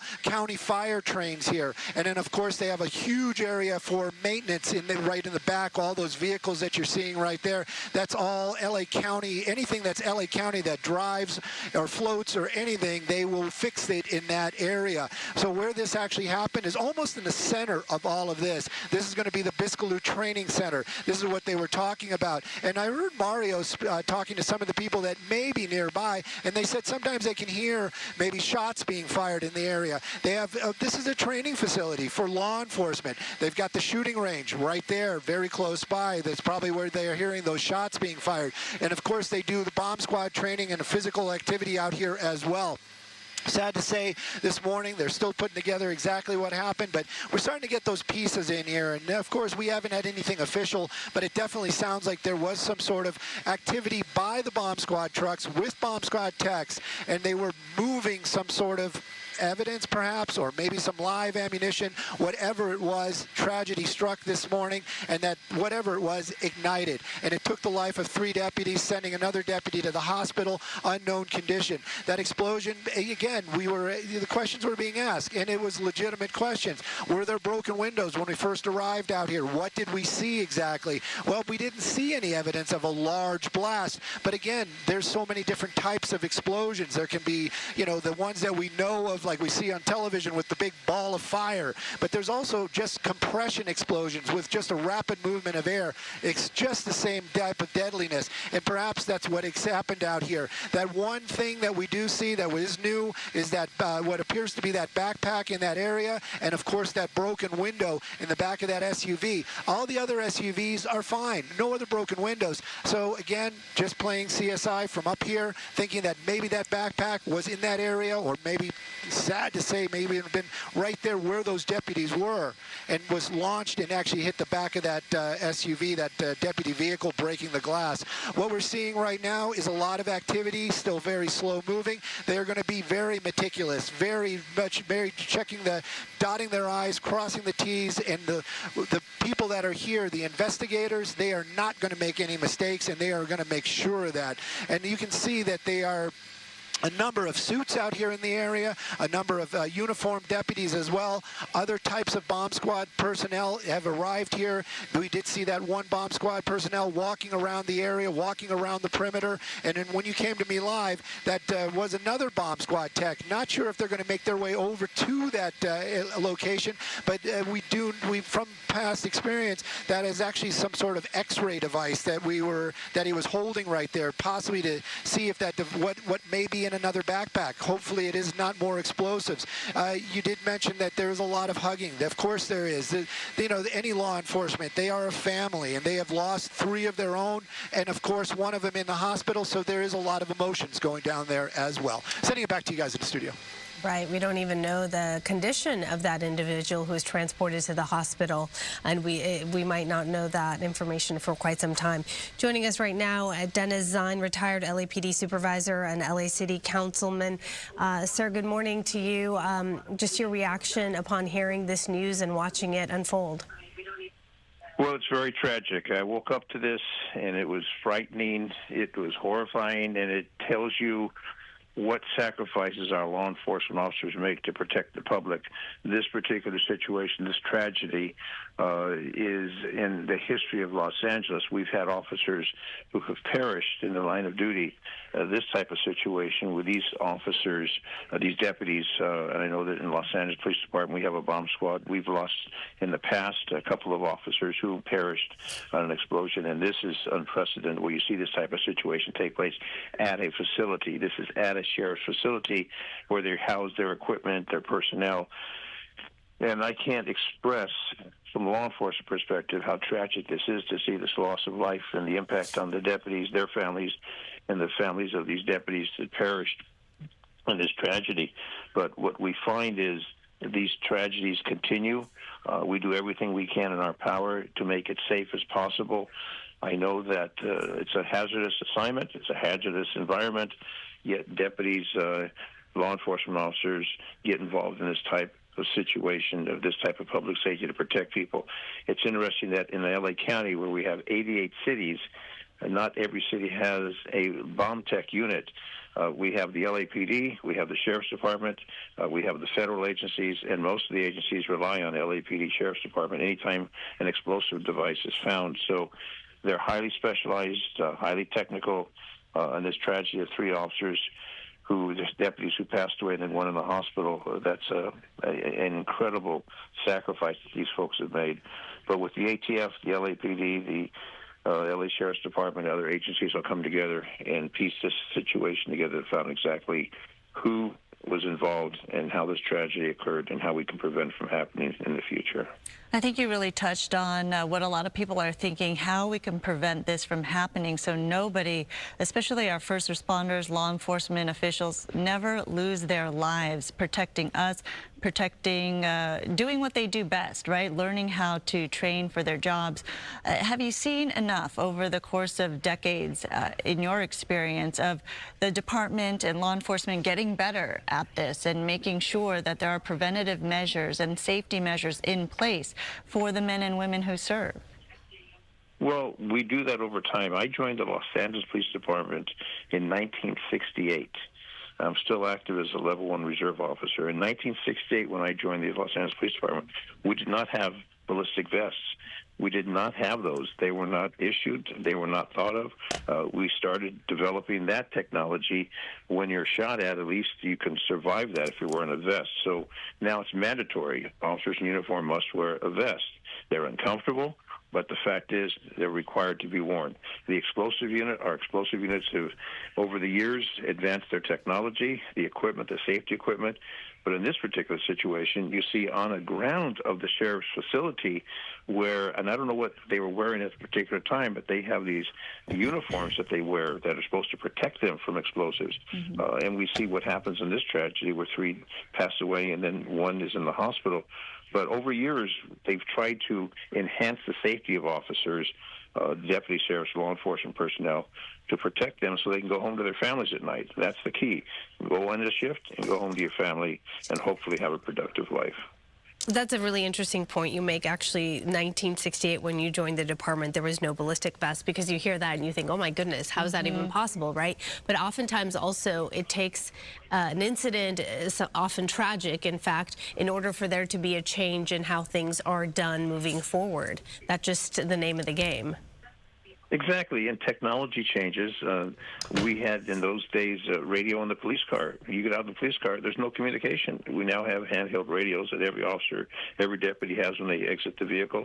In the old days, you make sure you have 10 cents so you can find a phone booth and make a call if you need help. I mean, it's hard to believe in this day and age, the technology we have, the computers. We didn't have computers. We had pen and paper. All the reports were taken pen and paper. It was a whole different world. But I think of the transition from then until now in law enforcement, the advancement in technology, but we still have bombs, and we still have people that play with bombs, use explosives, and the tragedies where we find, in this case, 3 deputies killed, 1 deputy injured through explosives. Now, explosives should not be used by people in general occupation. Those are for specific environments. But what we have with the LAPD, with the Los Angeles County, this region, you would think how many officers assigned to explosive detail? It's a handful for the 88 cities of Los Angeles County. Very dedicated, highly trained. They get trained by the military.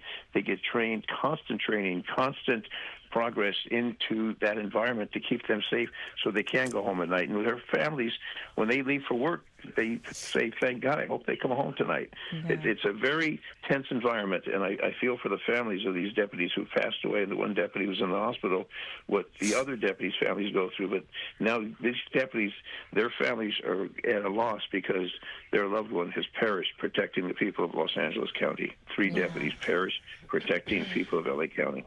Very somber, solemn day for LA, that is for sure. Dennis Zine, thank you so much for your time and perspective. All right, good day to you. Thank you. All right, let's go to Mario Ramirez, who's on the ground near the site right now. Mario, what is the latest from your vantage point? Well, Sandra, I can tell you that I just spoke to someone here near this road closure at Eastern and Mariana, someone who was looking for more information about a senior deputy with the LA County Sheriff's Department, a senior enforcement bureau, at least a part of the senior enforcement bureau, or special enforcement bureau. Now, this closure here, we continue to see residents trying to get back up into the area, but it is a hard closure. We can tell you, if you're just joining us, 3 deaths confirmed to be LA County Sheriff's deputies, another injured. The FBI Los Angeles office has now responded to the scene, and there was some sort of explosion around 7:25 this morning, reported at the training center here up the road about half a mile, and it appears to have happened while explosive materials were being transferred, not necessarily a training exercise. We're, of course, waiting to learn more information on that. The Sheriff's Information Bureau confirming that it happened here at the training center on the 10,000 block of Eastern Avenue. This is west of the 710 freeway near City Terrace Park. We saw earlier a sheriff's SUV on the scene with blown out windows near where this all happened. The facility serving as a full-scale training center for the LA County Sheriff's Department, and the department, the largest in the country, has nearly 10,000 sworn deputies. It employs about 18,000 people, so we know there are going to be heavy hearts, and not only for the Sheriff's Department today, but for so many agencies, so many people working with law enforcement across the state here as we're learning more about this tragedy. So again, this is a hard closure. We know the area has not been evacuated where we are. There are multiple businesses. We've been talking to people who were here working inside of a metal sheet contractor and a plastic company here working inside as that explosion went off. They say they didn't hear the explosion. They didn't see any smoke, but they're familiar with that training academy, and they all came out here to watch emergency vehicles speed up the road and trying to learn more information about what happened here, but what appears to be a tragic accident at that training facility early this morning around 7:30. Yeah, definitely impacting so many people in and around that area. Thank you so much for that, Mario. We're taking a look at Skyfox and the aerials right there as a lot of personnel have been coming out for this investigation in the aftermath of the tragic explosion that happened at 7:30 this morning on the training facility grounds right there of the Special Enforcement Bureau. The bomb unit in particular, deputies transporting hazardous, dangerous explosives on that site. Stu, we were earlier showing, Skyfox was showing us that individual who was with obviously the bomb unit, highly trained, carefully approaching the scene of the incident in tactical gear, whatever special vest or jacket that they wear for their own protection. And there was something that caught my eye next to the police vehicle that had the windshield blown up as a result of the explosion. You had mentioned, I believe, it was some kind of a bag. Is that right? I see it kind of in the middle there of the parking lot. What was that? That's not something that got left behind just now, right? That had been there. That's part of the evidence, perhaps? That is definitely part of the evidence, and the fact that it has not moved and nobody has actually even tried to move it indicates that it is something that is involved with the incident that took the life of those 3 deputies. And it is something, again, you have to remember, Skyfox, we are up at 5,500 feet above the emergency TFR that the Sheriff's Department put in place, maybe for safety, maybe for noise, but we are up very, very high. This is the end of the lens, as it would be for Skyfox, and some people might say, oh, it's kind of blurry. It is really truly the best we can do from our location, but it is definitely something that is involved in whatever happened that took the lives of those 3 deputies. That vehicle that you were talking about, the rear glass on that SUV blown out, the other SUVs in that area, all the other vehicles in that area, all the glass intact, no damage. So that, again, we are just playing CSI from up at 5,500 feet. I believe that is something that was launched from the original explosion that took the deputies' lives, probably hit the back of that SUV, taking out that rear window. For me personally, I was very kind of on edge about saying that the LAPD bomb squad was arriving here on scene, because with these vehicles, when we were here originally, right after 7:30, we saw these vehicles arriving here on scene. And again, I said LAPD just because of the vehicles, and we have seen them in the past. But, you know, there's no markings. We didn't have any real confirmation. Is this LAPD helping out the Sheriff's Department? What exactly is going on? Well, we got our own confirmation up here, because that vehicle, that black one that you see in the center, that is the command post from LAPD's bomb squad, and that is the location where we've been watching the bomb techs making their way, that guy with the big suit on, the bomb suit, making his way back and forth. Other bomb techs with some of their mysterious equipment, they've been making their way back and forth from that truck. So they are definitely out here. They are definitely going to make sure that that scene is secure, whatever it was that caused this tragic moment. If there isn't anything else there, there isn't going to be another explosion.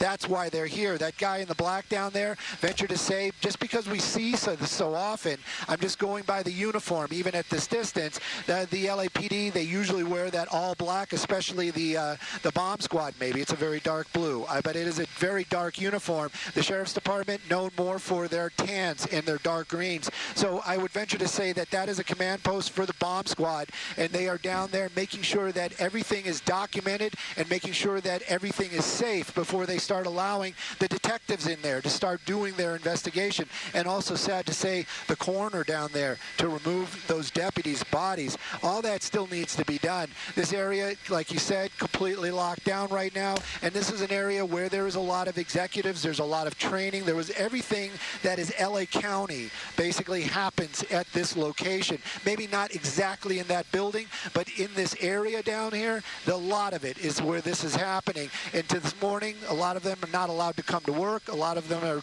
told basically to go home. And it is also very tragic. Gina had mentioned that these deputies now, some within the department, the names are coming out. You know, they are liked, very well known. Also, they do patrol apparently still. And this is just, it's a family, and they did lose 3 members of their family today. So there's a lot of heartbreak going on down there as well. That green truck that we're showing you right there, that definitely going to be the Sheriff's Department. Like I said, they all like their colors. They've got the dark green, and that's definitely going to be a Sheriff's Department command post. Nobody's going to be moving very quickly down there. This scene is not going to change very much at all from what we're seeing right now. Very slow movement, very slow pieces, very methodical, and everything documented to make sure that everything is done by the book. Again, we just assume that this was a movement of known something or another. I heard both the FBI expert and Dennis Sine talking about, and gladly, happily, that there was nothing nefarious, or they don't believe this was nefarious, but still it was an accident that took lives, and they do not ever want to see anything like that happen again. So of course they're going to document, they're going to figure this out, and they're going to make sure that nothing like this happens again. There you go. That's the Los Angeles Department. That's going to be their bomb squad vehicle. That's their main truck.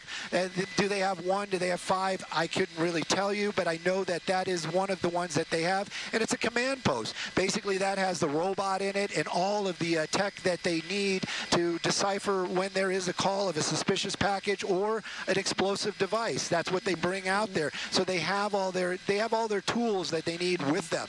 As far as the fire department goes, we've only seen one fire truck out here and one ambulance and a squad, and they've been here since the beginning. When we first arrived shortly after 7:30, these same vehicles were here and they have not left. So they're going to be here to make sure that if something happens, they have first responders available immediately. And again, we were talking about the buildings and the executives and basically this is management in this area. This is where SEB is. This is where the Information Bureau is.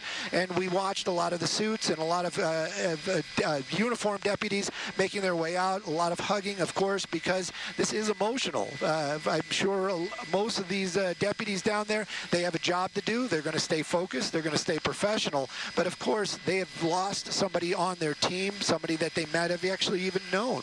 And so this is going to be one of those moments where a hug, it's appropriate. There's no doubt about it. But as it stands right now, still very slow moving. A lot of deciphering about what happened. How safe is it going to be for the investigation to take the next steps? What the next step is going to be? Possibly, I don't really honestly know. Are they going to do the investigation?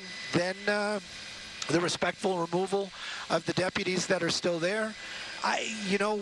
We'll find out. That's the only thing I can say.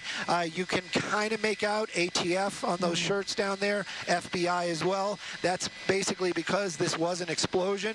Anytime there is an actual explosion, pretty much since after 9/11, they are the ones that are going to come out to start and to help with the investigation. And believe me, this isn't any kind of a departmental grudge or we don't want these guys here. In this case, believe me, any kind of outside help, very much welcome. Anybody that's an expert on possibly what happened, very much welcome. And they are down there working with the detectives and also the uniformed deputies and of course the fire department as well. Everybody down there working in that common goal to get this area safe, get those bodies removed, and of course start this investigation so this tragedy doesn't happen again. Stu, just something that I haven't seen, I don't know if you saw, maybe we didn't get it on camera, but I haven't seen any bomb robotic tech being used at all. Like, I don't see that, and I don't know. Yeah. In my mind, I would think that would be something that would be out there rather than a bomb tech. Exactly, and it's very interesting because one of the vehicle where this explosion happened next to, I cannot zoom in any closer than I am right now, center of the screen right now. And that is exactly, the door is open for the robot. I found that to be interesting. We can't really inspect it because our picture has been live on television the entire time, but that door is open. And you are correct. That is something that it caught my eye, and we noticed it earlier on. They are not using any tech. They are using humans to go over there. And maybe that is because the human, the human being is going to be able to document it much better. They're going to be able to make that assessment. When we originally found that backpack, I was wondering if maybe that was some sort of robot or, some sort of device. Some of the robots now are extremely tiny. One of them actually even looks literally like a dumbbell. And it just kind of scoots around. The round parts are the wheels, and it basically is a camera. And it just makes, can move around very quickly. And they send those in for the bomb squad and other SWAT activity as well. And, so when I saw that, I thought maybe that's some sort of robot or something that was in the area. But with more inspection and the fact that you're right, we have not seen any technology moving around by the bodies or over by where that explosion happened. So they have only been sending in the human beings. And I guess really, truly, you're going to have have to get one of the experts from down there to really answer it. But if I had to take a guess, an educated guess, I'd say it's because they are staying away from the robot and just staying with the human, because the human being can make a better assessment of what's going on. And it's interesting to see, as we saw that bomb tech pace out in measured steps, kind of surround the area of impact. It makes you wonder if he's measuring, you know, perhaps a radius, or kind of measuring how far away things were happening. So obviously they have a lot of training when it comes to something like this, and unfortunately this tragedy unfolding this morning. And when you were talking about help, as we see so many of these first responders responding to this tragic accident, we do know that Homeland Security Secretary Kristi Noem sent out a statement saying DHS, the Department of Homeland Security, is working with state and federal law enforcement responding to this. So clearly, when you talk about help, help is coming from the highest levels of government and law enforcement to this scene. So, of course, they'll be updating us as soon as updates become available, they say. But obviously, coming from the federal level, they are praying for law enforcement and their loved ones, according to a statement. So this is a real unified command you're seeing here, Stu, as you were mentioning all of the officers that have been deployed to respond to this investigation. And you're seeing the personnel right there on the scene, trying to figure out what exactly happened and why, which are questions that we won't know the answers to for quite some time. Definitely, and we are waiting for all those answers. And again, we've been through things like this in the past, where it is a trickle down effect, and the publics need to know. We will get the answers when they are available. There is no doubt about it. As far as that bomb tech goes, when he was doing those pace measurements, I really, truly believe that he was taking photos, like taking a step, taking a photo, taking a step, taking a photo, and then downloading that into a program where they are able to basically look at the scene from the computer and be able to zoom in, move around, it like one of those 360 type of situations where they are using that type of tech to get a, to look around to see, is there another device that we need to look at? Is there something else that we need to see before we send in people that are not in a bomb suit and start doing their investigation? So that I would venture to say that was a lot of what that paced movement was, but those suits, very awkward, and of course, because you have all that layered protection for a bomb blast. That's really what they're for. These deputies are, I'm not even sure what department they're with, but you can see them suiting up with just some type of body armor. So I would venture to say probably going to make some sort of approach. We're going to keep an eye on it. We've been doing the best we can. We did see some of the LAPD bomb techs earlier on, and it was one of those things. It's because of where this location is and where they are, and we definitely do not want to show any of the covered bodies in this area. They were making their way back over here in this area, and you can see that's one of those trailers right there where they detonate explosives. And I believe that this is very, very close to the area where that explosion was, and they were making their way back in this area with photography equipment. So again, I have a feeling that they're over here. They want to make sure that the area is completely safe before they make any type of move or try to, send in personnel that are not as heavily armored to start doing their investigation. And also, I keep saying it, maybe it doesn't really need to be said, but to remove the deputies that are still there on scene as well. It might take a while before they're able to do that, because as we know, with incidents like this, they need to get evidence, kind of do a play-by-play of what happened, what went wrong, how it happened. That can take hours upon hours, and it's actually really tough, I imagine, for some of the families and friends and even just the department itself involved in this to deal with a situation like that where you have 3 people who've lost their lives still there on the scene. It makes it very, very tough. We are, just so our viewers are aware, we're showing the earlier recorded video there on the right-hand side of the screen, and then we have the live look right there on the left-hand side of the screen. Stu, if you can also, it appears to me, at least as I watch this, we're getting more response. More people from different departments are pouring into this facility. Definitely. Definitely. These are more trained personnel to deal with that exact, with what happened. This is going to be the LAPD bomb squad. You can see that is their command post vehicle. It's one of the ones where the robot's in there, is like you had mentioned. We hadn't seen it come out. This is where they carry all their, protective gear, all their investigation gear. And this one right here is basically a smaller version of that. But you can see the awning is out. They're starting to set up the tables. They're going to be here for a while, and they are going to make sure that this area is completely safe before they start sending in other personnel. And they are the ones that are going to make those calls, and they make sure that it's safe. And of course, like you said, ATF, Homeland Security, all these officials are making their way out here. This is a very tragic loss. 3 deputies losing their lives this morning in what may have been a training facility. It is a training facility, but maybe a training exercise.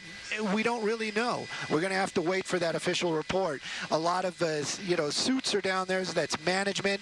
They are going to be making a lot of calls as well. And when I say calls, meaning saying, this is the way we're going to do it. This is the guy that's going to be allowed in next. What is our next step? These are the people that are going to be making those decisions down there. I don't know if it's exactly that group, because there's a couple of groups of suits down there. But believe me, they are all working together. They're all communicating. And this is going to be happening for quite some time. You've got other deputies in the area on the outside of that crime tape. You can see this whole area out here is crime tape. And believe me, if you go across one of those lines, they have to be allowed into or have a reason to be there before they, they're even allowed into like the outer perimeter, as it would be.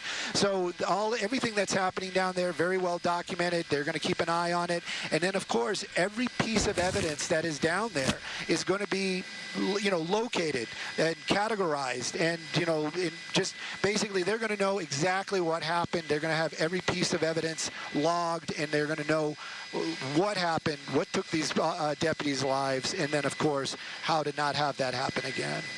Yeah, we talked to a federal official, retired federal official earlier, who talked about what happens when bomb technicians or the bomb squad handles dangerous explosives like this. He said that, in fact, they do know whether it's live or not. This was probably not the case of them carrying just empty cartridges or something that was deactivated. So they knew that what they were handling was dangerous. There's usually a driver, an assistant driver, and then other personnel involved when transporting something like this for more eyes on the scene. However, it's unclear, obviously, how many people were involved in this action. We only know of the 3 fatalities and the 1 injured, so it's unclear how many other people were involved in this. We're still waiting to hear, but this kind of gives you an indication that they did know they were handling such dangerous explosive material. They were trained for that. Obviously, to be on this squad, it does take a lot of training. First, 5 to 7 years as a patrol deputy, and then on duty, and then specialized training to get into this unit as well. So these are trained professionals who knew they were handling something quite dangerous, and what exactly happened, remains to be seen at this point. But it's what you are saying, that it's not a training exercise. They were handling material at the training facility, is how we understand this is playing out so far in terms of what they were doing at 7:30 this morning. Again, the explosion happening just outside of one of the buildings, as we see there from the aerials, more by the cars and the units where the explosives were being kept at that point. Yeah, definitely. And, I was just trying to show, and again, this is one of the things we have to be very careful what we push into, what we show, because, again, now they are starting to make their way closer to where the bodies are. And we did show you moments ago those officers putting on that lighter type of armament and making their way over there. They have actually made their way over there right now. You can see one right there, and then that one, he's actually on the other side of the vehicle where this tragedy happened. So they are starting to get a little closer. They are starting to, the process of making this area safe for the investigation to start down there. I would venture to say, just because of the uniforms, even though we are up so high, you can just clearly tell they are darker uniforms, that those are going to be LAPD officers down there from their bomb squad, and they are basically setting up a perimeter. But I did see him squatting and looking still underneath the vehicles, because, you know, we don't know exactly what happened, and I'm sure they don't know exactly what happened either. So they've got to make sure that there wasn't something that may have strayed, or like looking underneath the vehicles to make sure that, you know, that a portion of that explosive device didn't make its way over here or underneath there, because they do not want to have any more tragedies happen while they're doing their investigation. So I would venture to say that's exactly what that officer is doing right there. They have to make sure that this area is completely safe and sanitized before they make their way in to start their investigation. And again, very meticulous, and it's going to take some time. And believe me, they have plenty of that right now. But this is, again, it's tragic, don't get me wrong. It's very tragic, but it is also very interesting to watch on a, you know, on a law enforcement, first responder type of mentality. It's like, how are they breaking this down? What are they doing? How are they keeping their guys safe? What is the next step? And in a way, it is very interesting to watch, but is also in that same breath very tragic. And of course, you know, our hearts go out to the families, and of course the family of the Sheriff's Department for losing 3 of their own today. Yeah, a lot of questions, not enough answers quite yet. It could take some time to get some of those answers. So it does add to the frustration, of course, as well as we await to see what happened. So I'm just seeing right now Hilda Solis, who's a Los Angeles County Supervisor, whose district actually does include this training center. She has been in touch naturally with Sheriff Robert Luna, and she did just put out a statement saying, "My heart goes out to the families, friends, and colleagues of the 3 individuals who lost their lives in what appears to have been a devastating explosion."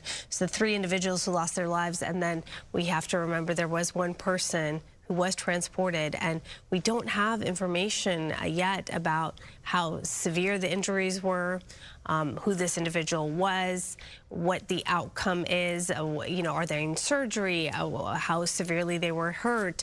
That is something we're waiting to see. So for those who are joining us right now, if you just joined us, we've been on this story for, I've lost track of time, for quite a while now, at least a couple of hours, yep. Right? This all happened right before 7:30, 7:25, 7:27, where 3 deputies were killed in an explosion there at the East Los Angeles Training Center. And we're working still to get more information, but that is the tragic news that we have been covering this morning. 3 sheriff deputies who lost their lives during a transport of some dangerous explosives just outside the facility right there on the grounds of the training facility, as well as 1 more deputy transported with unknown severity in terms of injuries right there. But clearly a unified response with all law enforcement agencies coming together now to figure out what exactly happened and why. But we are getting a lot of reaction from the federal level down to local level in terms of the outpouring of grief and support for the law enforcement community, their families, as well as LA in general. So again, the explosion happening just before 7:30 right here at this training facility. You're seeing an aerial shot of where exactly this took place, right by those white tents, as more personnel come to the scene to respond to this investigation. It's unknown right now what kind of explosive material these bomb technicians were handling and why they were transporting the material as well. But we heard from some federal law enforcement officials who have retired, who have experience in all this, that these are highly trained individuals that have been, first of all, on patrol duty and then took specialized training to be in this elite unit. Let's go to Christina Gonzalez now, who is live on the scene with more on this. Christina. Walking out in front of you to plug in. Yes, okay, so where I'm standing, and keep in mind, they're actually setting up a press conference here at this location, which is at the base of the hill. We should have more information at noon, but I can tell you some things preliminarily. Before I do that, though, I got to tell you, this was a loud explosion. The closest places where people actually live, apartments and homes, homes about a quarter mile down the street. And I actually spoke to somebody who was woken up this morning by the sound of that explosion. Listen to him. It was a reverberating boom, so it almost had two parts to it, like a boom, and then it reverberated on the back side of it. I do sound engineering and stuff, and that was a very, very deep boom. It sounded like some damage. I thought maybe a garage had blown up, or I know people keep fireworks, in these neighborhoods, but it had a distance to it, and that made it even a little more frightening, because that's something's up. And again, keep in mind, this is a huge facility. We used to come here for trainings years ago. So what you see is a large facility where the Sheriff's Department has all kinds of training for their very good specialized teams. On top of that is LA County Fire. So the whole hill is the facility itself. From what I am hearing, and this is very, very preliminary, it looks like something was being transported. Not that they were working on something, because these guys are really, really careful. If they're going to work on something, they're going to bring in the robot. They are going to do an x-ray of this thing. So this caught them off guard completely, it seems that way. And it may have been some kind of ordnance that they were transporting. I can tell you that the last time we had anything like this happen was actually, and you might correct me if I'm wrong, but I think it was 1986. And that was the last time we had anybody in the bomb squad die from something like this. In 1986, I believe it was North Hollywood, and I'm pretty sure it was LAPD.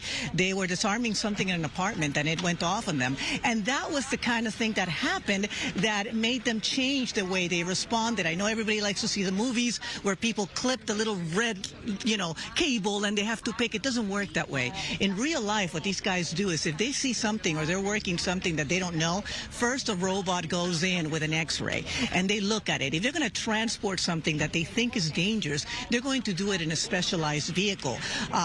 Things happen, as we remember, from 2021 when the fireworks exploded in that specialized box, as it were, that they weren't supposed to, but that was inside that unit that they had put those things in. This was not inside one of those units. This was in a vehicle. It was being transported.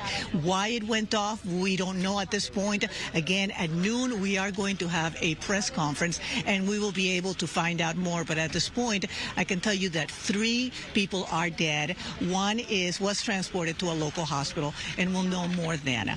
I'm Christina Gonzalez, live from East Los Angeles. Back to you guys at the station, and of course with our condolences to the family of the Sheriff's Department and all law enforcement, because this is hitting them really hard. And I can tell you, because as I was walking up, the deputies, keeping the vehicles away, you could see it in their faces. I mean, this is hard. This is just really, really difficult. So our condolences goes out to the law enforcement family, of course. Oh, it's tough. It certainly is. So, Christina, as you were mentioning, they are setting up for a news conference, right? Did you say at noon they're trying to aim for that? Is that right?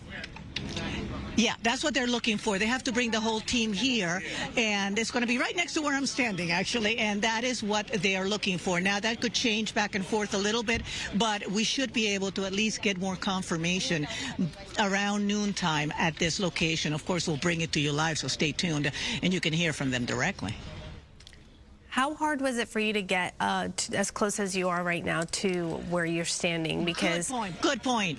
Thank you for bringing that up, because, okay, keep in mind that this is an industrial facility. Most of the people who work here were here early this morning. They've set up, we are right off of Eastern Avenue. What they have done is set up locates at Eastern. Now, if you are on the freeway and you have to take the Eastern exit, you might want to avoid it right now and take the 710, go on Hazard, for example.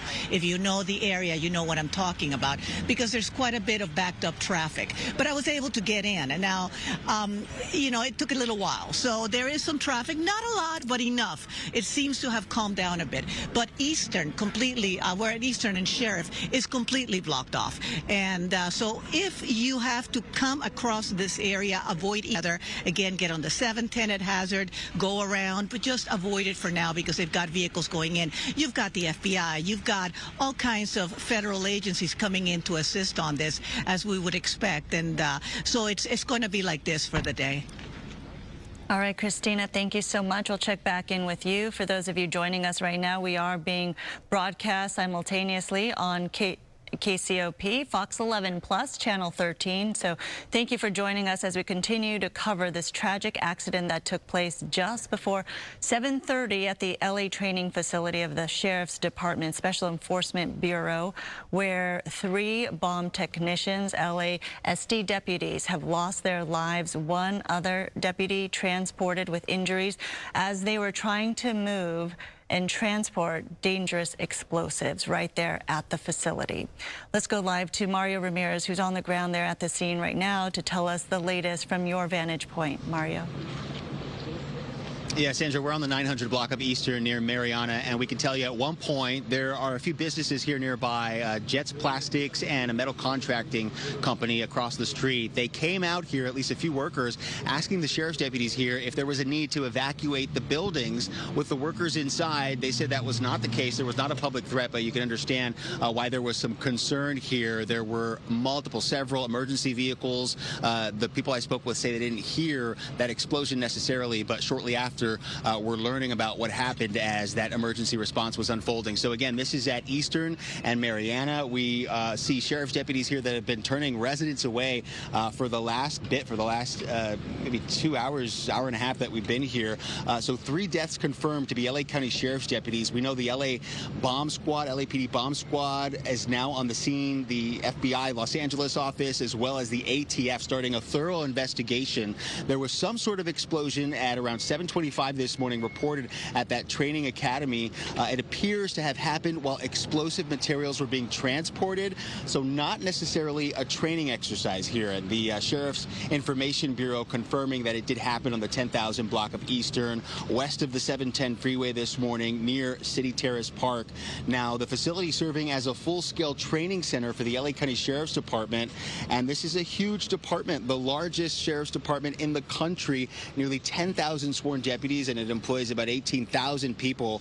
Many learning about this news this morning. We know 1 deputy was injured and taken to the hospital, and we're waiting to hear if there were any more that were involved here. And we talked to a few residents as well, trying to get through this roadblock, but it's a hard closure. No one allowed in except emergency vehicles right now. And this, of course, is going to be a very thorough investigation surrounding the explosive materials that ignited and exactly how that happened. We're still, of course, having many questions here near this closure. We can tell you earlier we spoke to a man who was here. He worked for the county internal services department. He says he works at that facility often, and he was on his way.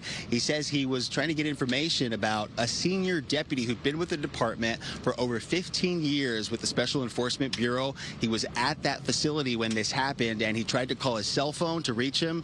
It went straight to voicemail, and he was working to try and get a hold of some family members. But you can understand why there would be some concern, not able to get a hold of him. And again, he was at that facility here when this happened. So we're waiting for more word. As you heard Christina mention earlier, there's going to be a news conference just down the hill from where we are at around noon today. So a very developing story here, but tragic news for the LA County Sheriff's Department as well as law enforcement across the region. Yeah, that's right, Mario. Thank you. And we do have a lot of reporters on the ground right there. We talked to Christina Gonzalez, who says in just about an hour or so, we are expecting to hear from officials at the Sheriff's Department to tell us about what exactly happened here this morning. But as we wait for that, you're looking at the live aerial view of first responders responding to this incident, a unified command. We're talking about law enforcement agencies from all over, federal, local, and state officials responding to this tragedy of 3 LASD deputies who have lost their life, and 1, of course, in the hospital at this point. But this is just a tragedy that we were unexpecting this morning, obviously happening at a training facility, which is supposed to be a safe place for law enforcement officials who specialize in their craft, in their training, as they were transporting dangerous explosive materials, and then this happening. So again, a lot of outpouring of support from so many officials here locally, as well as from the state and federal level, in terms of the condolences being poured out right now. Let's go up to Stu and Sky Fox with what you're seeing, Stu, and the latest from Sky Fox. Hey, you know, I'm going to do just a little bit of a recap. I have to do it real kind of quick because if we keep moving like this, you're going to start, it's going to get to the area where we can see the bodies of the deputies. That is the vehicle where they were working around when this explosion happened, right around 7:25 this morning. And we know that one deputy was taken to a local hospital and 3 others passed here on scene. You can see a little bit of broken glass. I know the shot is very blurry. We're up at 5,500 feet looking down through a temporary TFR. And then you see that thing that is kind of sitting there, that tan thing in the roadway. If this is the first time you're tuning in, we believe that that was part of what was going on when that explosion happened, and it actually flew and hit the back of this deputy's SUV, shattering the rear windows. None of the other windows are broken in this area. Now you see some of these officers down there with the darker uniforms.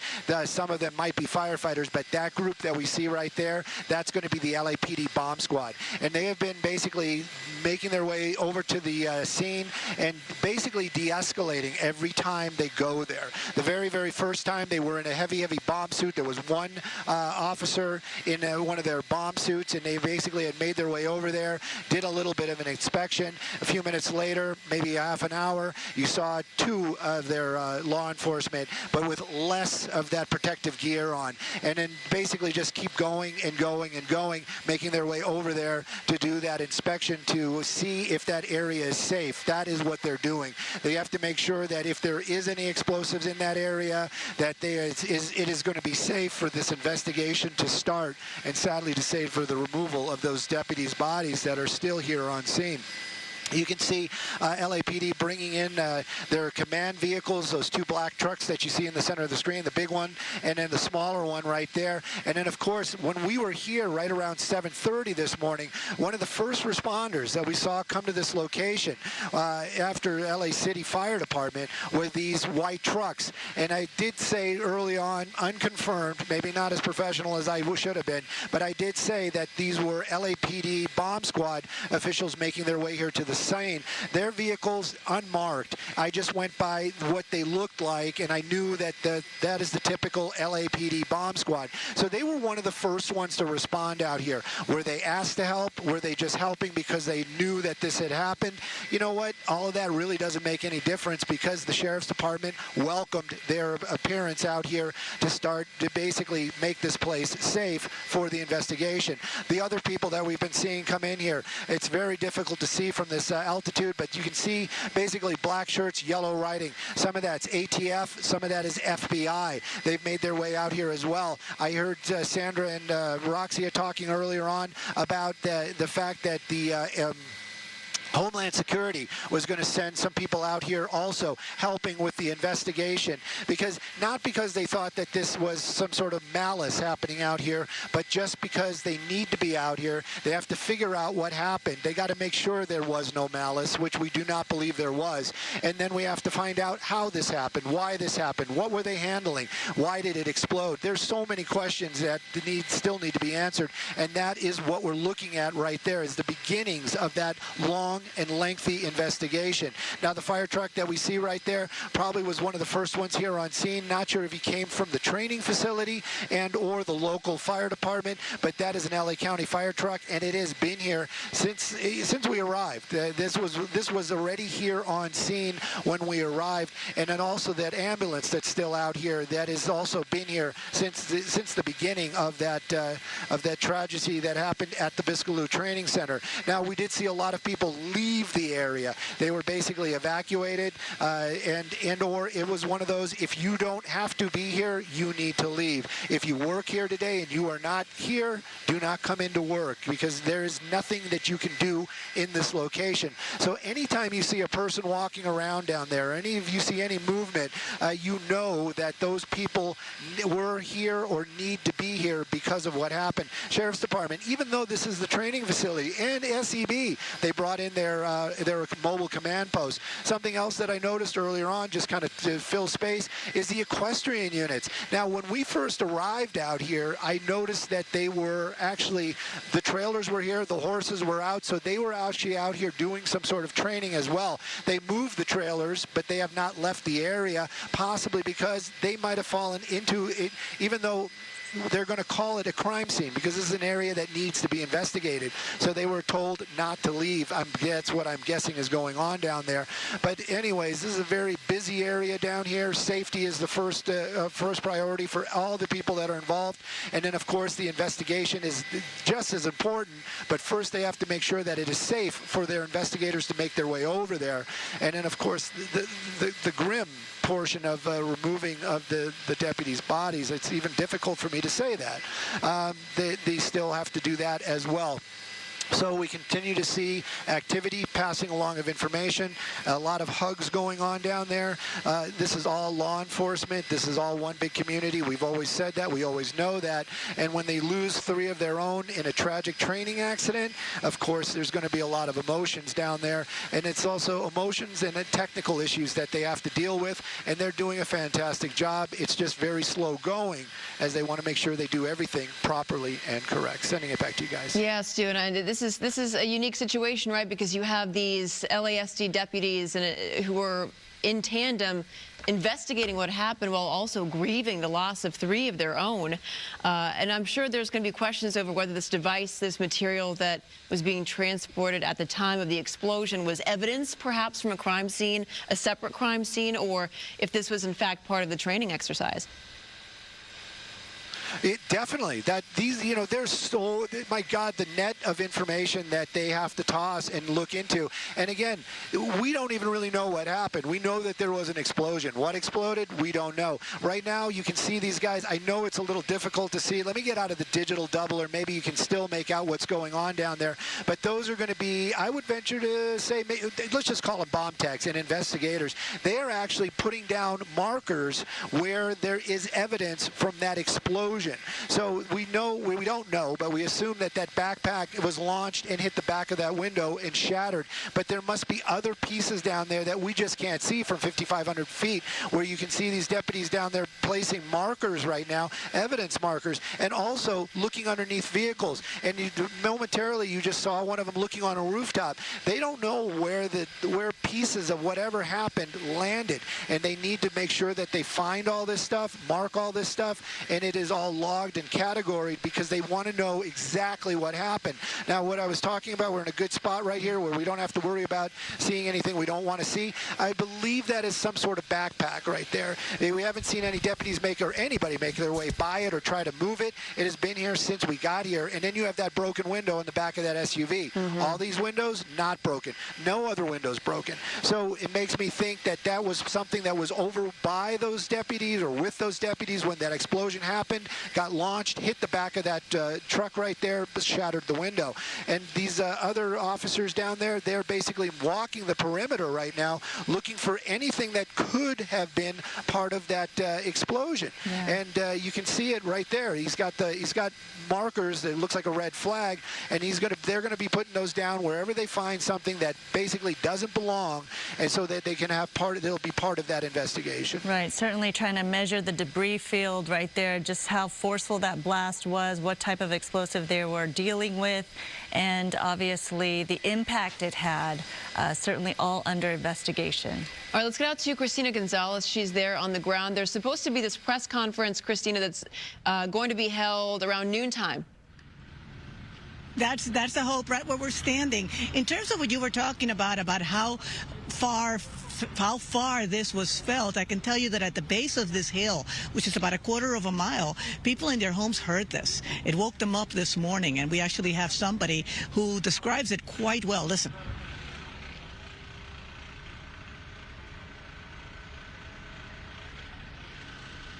We're going to go to that sound as soon as we can. In the meantime, what they're saying is that at about 7:30 this morning, they thought it was like an explosion of a garage.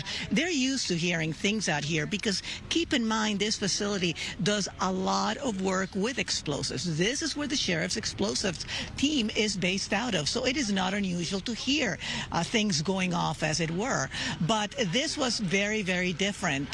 Car alarms went off. We understand that within the facility, the windows were shattered. You saw some of the images images that Stu was showing you, we understand quite a few vehicles. So what they have to do right now, as he was explaining and showing you, is find out where all the debris went, the debris field, as it were. You also have seen that they are trying to figure out if this was safe, or this is safe at this point, because this has to obviously caught them off guard. The Sheriff's Department is very, very, very careful. The people here at Biscay Luz, which is what this training facility is called, they know their stuff. And they actually, when they're dealing with explosives that they are not sure what it is, they're going to bring in a robot with an x-ray machine. They're going to look at it. They're going to test it from far away. So what it seems may have been happening here is that they were transporting something. Now, what it was, we don't know. But keep in mind that in the last few weeks, they have been picking up a lot of fireworks from all over the place. And some of that stuff could be brought here.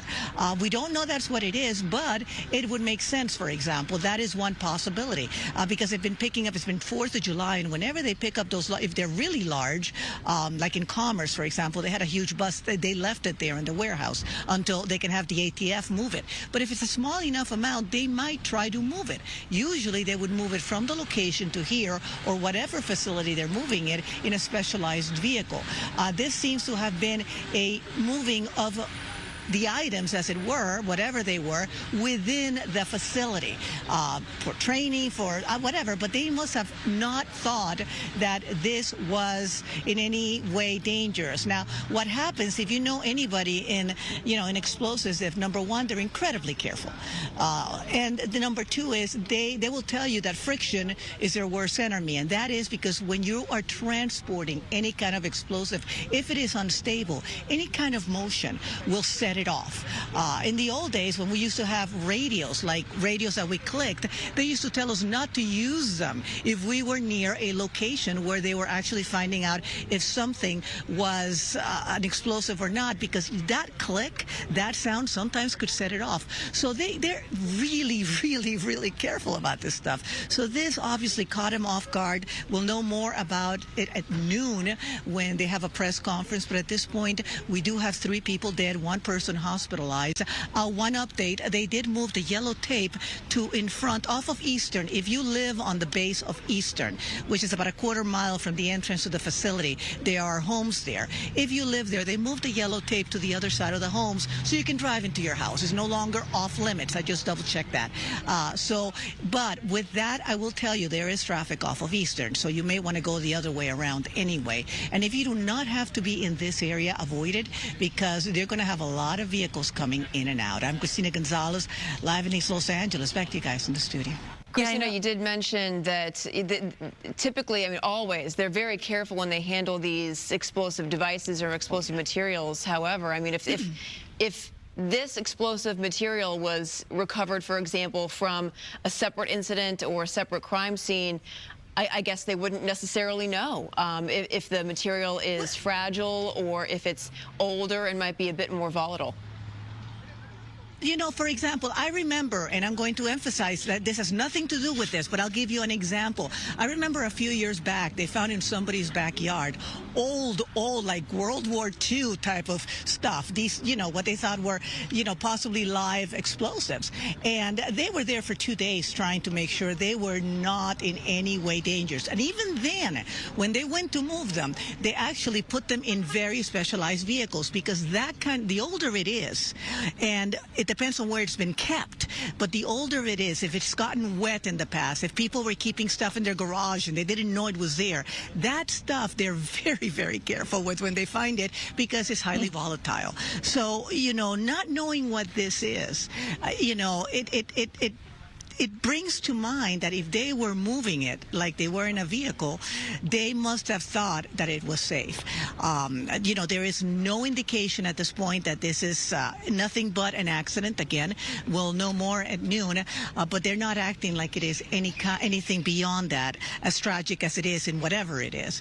But it definitely doesn't happen often. Like I said, the last time it happened was 39 years ago, and in North Hollywood. So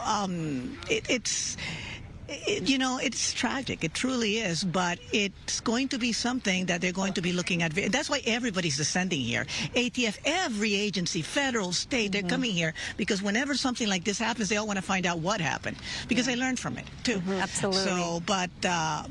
yeah, you know, like I said, they've been picking up a lot of fireworks in busts lately. Sometimes they bring them here, and sometimes that stuff has been kept in really bad conditions by whoever was keeping them. Or, you know, maybe it was something that somebody found in their garage. We don't know. We don't know. We'll know at noon, though. Hopefully. Yes, thank you so much, Christina. They may not know yet. Right. You know, they may not know. They may have a log. That's the other thing. Whenever they transport anything, even within the facility, there is a log. You do not move any kind of ordinance like that without writing it down. We're moving this from here to there so people know where things are because you need to. So they probably know what they picked up or what they thought they were picking up and what they were doing with it. Now, the question as to why it went off, that's probably going to take a while. Back to you. That's right. We don't know what that evidence they were carrying is or was, and certainly that's under investigation. But we did talk to Hal Kempfer earlier this morning, who is a law enforcement expert, and he did mention that any type of explosive, you know, you don't know how volatile or unstable it is. It really depends on where it was kept, what kind of condition it is, and obviously these experts who are handling all of this have to take that into account, and it could be really unstable, especially if it's from an unknown source, meaning they perhaps got it from an investigation or a different type of seizure. Someone else was holding it and transporting it or storing it. So all of these questions certainly up in the air at this point, but clearly, unfortunately, you know, there's no 100% safety measure when handling dangerous explosives like this. Let's get out to Mario Ramirez. He is near the scene, and he's got some more details for us. Mario.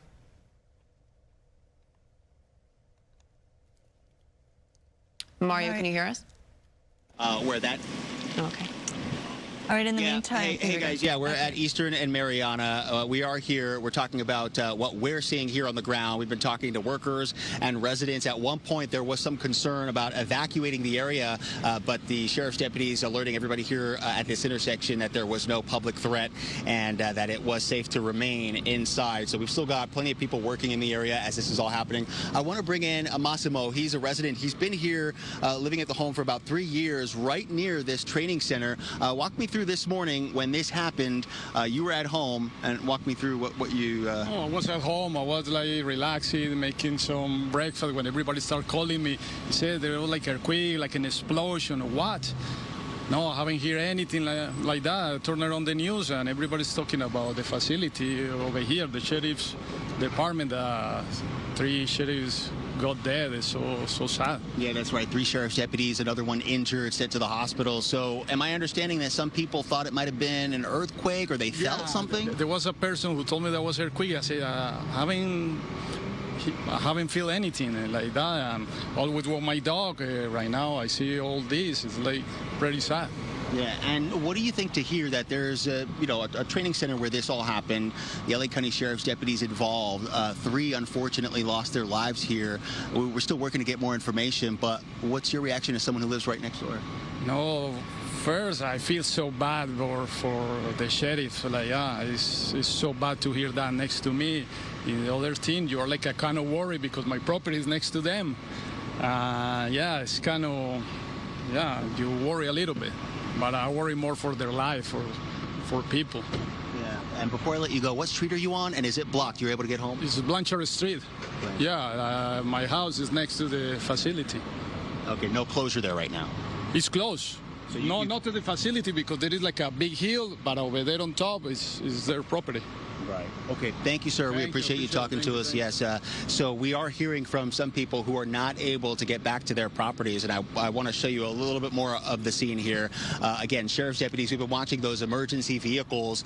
We heard someone say, FBI, let us through, and they went right up to the training center, which is about maybe a half a mile, a quarter mile up the road from this intersection.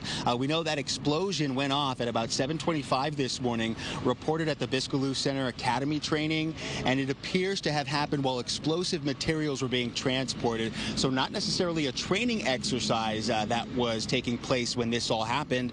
The Sheriff's Information Bureau this morning confirming that it did happen, that explosion on the 10,000 block of Eastern Avenue. And we saw that sheriff's SUV with blown out windows. This facility serving as a full-scale training center for the LA County Sheriff's Department. And of course, we know so many across the region are just learning about this news. 3 killed, another injured, and there could be possibly more information about additional injuries. So very sad news as we continue to learn more and as the scene develops here in this part of East Los Angeles. Back to you.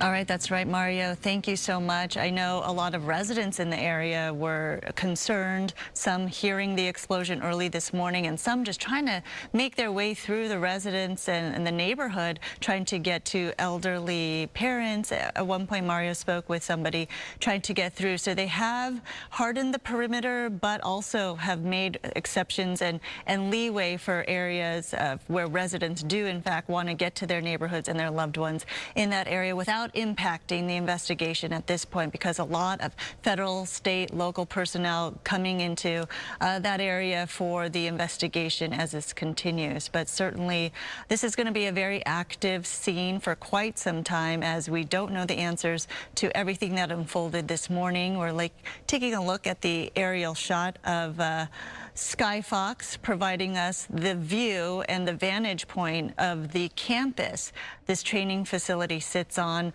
right there in East LA, where this tragedy unfolded. And unfortunately, 3 sheriff deputies losing their lives this morning, and 1 also injured after transporting dangerous explosives there on the scene. So certainly we are going to stay on top of this, as again, you're seeing law enforcement personnel from all over flooding the area as they continue to come out in support and also to determine this investigation as it plays out.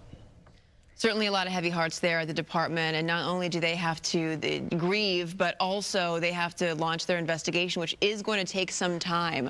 And of course, we will keep you posted. There is a news conference that's set for 11:45 about this. That's right, and of course, we're going to continue our live coverage of this breaking news story on this Friday. We're going to continue our coverage here on Fox 11 Plus.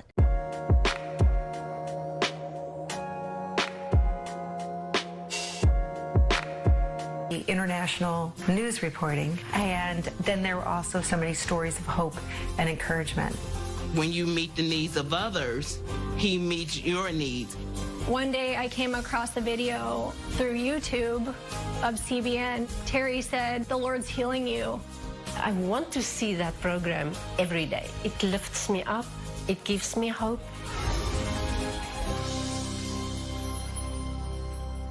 If you're hurt in a car, truck, or motorcycle accident, Sweet James will make insurance cover.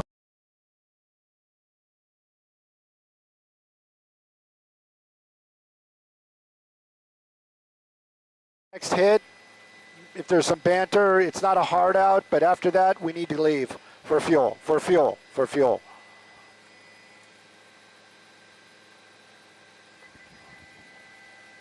Copy. Okay. Not a problem. And just letting... Okay, and you need to tell me...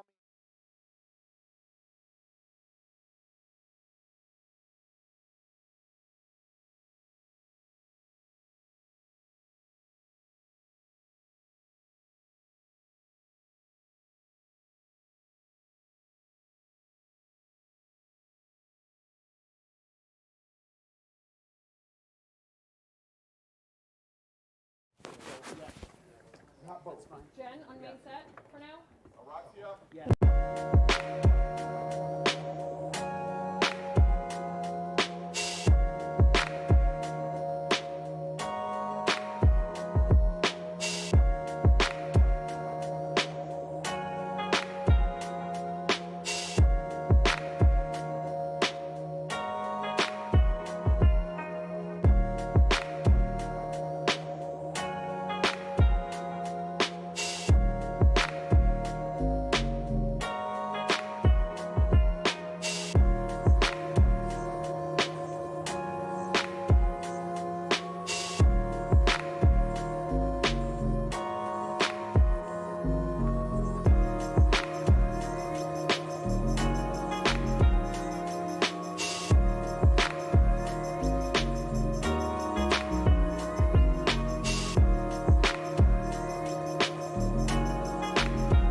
officers that was in there basically briefing this team of investigators on exactly what's happening. Let's get a little bit of a wider shot and let's set this all up for what happened out here. This is going to be Biscaloo Training Center. Right about 7:30 in the morning, there was an explosion, and the first responders were actually LA County Fire Departments. They called that a still alarm, basically meaning that they were self-dispatched. They heard the explosion and basically came from their fire department that is right here just across the street. Clearly that explosion got attention of other deputies. They made their way in. First responders, being LA County Fire Department and paramedics, they did what they could for those three, but sad to say, three of them had passed away here on scene. One was taken to a local hospital. Their person's condition unknown to us right now. We have a press conference coming up right around 12 o'clock, 11:45, and when that happens, we'll probably get some answers. Hopefully that deputy will be okay. Some things that we can tell you about. We can tell you that there's been a huge response out here from multiple agencies, and when I say multiple agencies, FBI, ATF,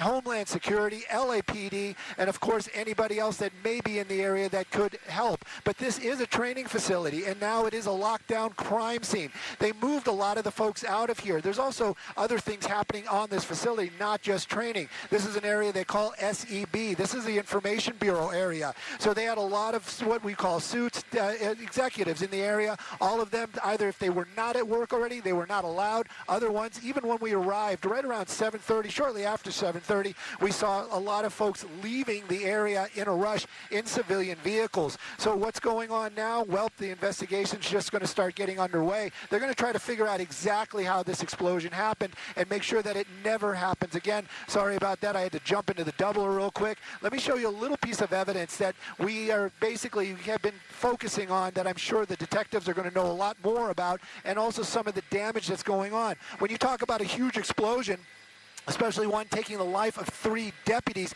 you'd think that there'd be a huge debris field, busted out windows. Apparently not so much on this one. Don't know what type of explosion it was, but Christina Gonzalez talking to somebody almost a mile away, talking about the heavy concussion that they heard. And then, of course, reverberation. That means that echo effect. So this was a big explosion, a lot of movement of air. What I'm showing you right there in the center of the screen, we believe to be something from that group when this explosion happened. Maybe a backpack, maybe something else, but believe me that was basically thrown into the back of the window of that SUV right there. You can see a little bit of glass on the ground. I have to excuse the quality of the pictures, but believe me, this is the best we can do. They have us up at 5,500 feet looking down at this location. So that's about the only other damage that we have seen out here since we arrived. We don't see a lot of broken glass, but we do know it did take the life of those 3 deputies.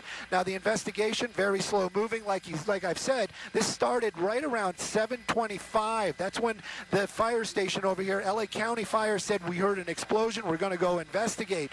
So it's been a couple of hours, and right now is the time where they are starting that slow and meticulous investigation on exactly what happened. That group that you see there, they're the ones that are actually going to do that investigation. And again, possibly, we can't say for sure because we are at 5,500 feet, but I would venture to say it's going to be the Sheriff's Department, LAPD, FBI, ATF, and then maybe even Homeland Security in there. They're all going to start doing this investigation because they want to make sure whatever happened here never happens again. We lose no law enforcement over something that might have been able to avoid, especially some type of explosion. Now, there's been talk, because this is a training facility out here, this is the Biscaloo training facility, they've been saying that this was some sort of training exercise. Well, we don't really know that for sure. What we do know, there was an explosion. Were they moving explosives? Did they know this?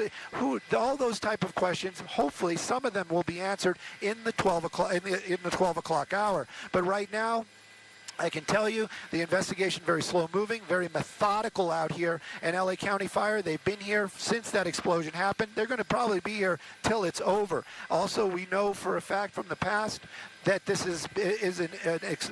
involves the death of deputies. Those 3 deputies, you know there's going to be respect and also maybe a procession. So this is going to be going on for quite some time. Again, though, our hearts go out to the family members, the direct family members, and of course the law enforcement also losing 3 of their own today. And this area basically been an area where everybody's been very focused, working on a common goal to figure out what happened, make this not happen ever again.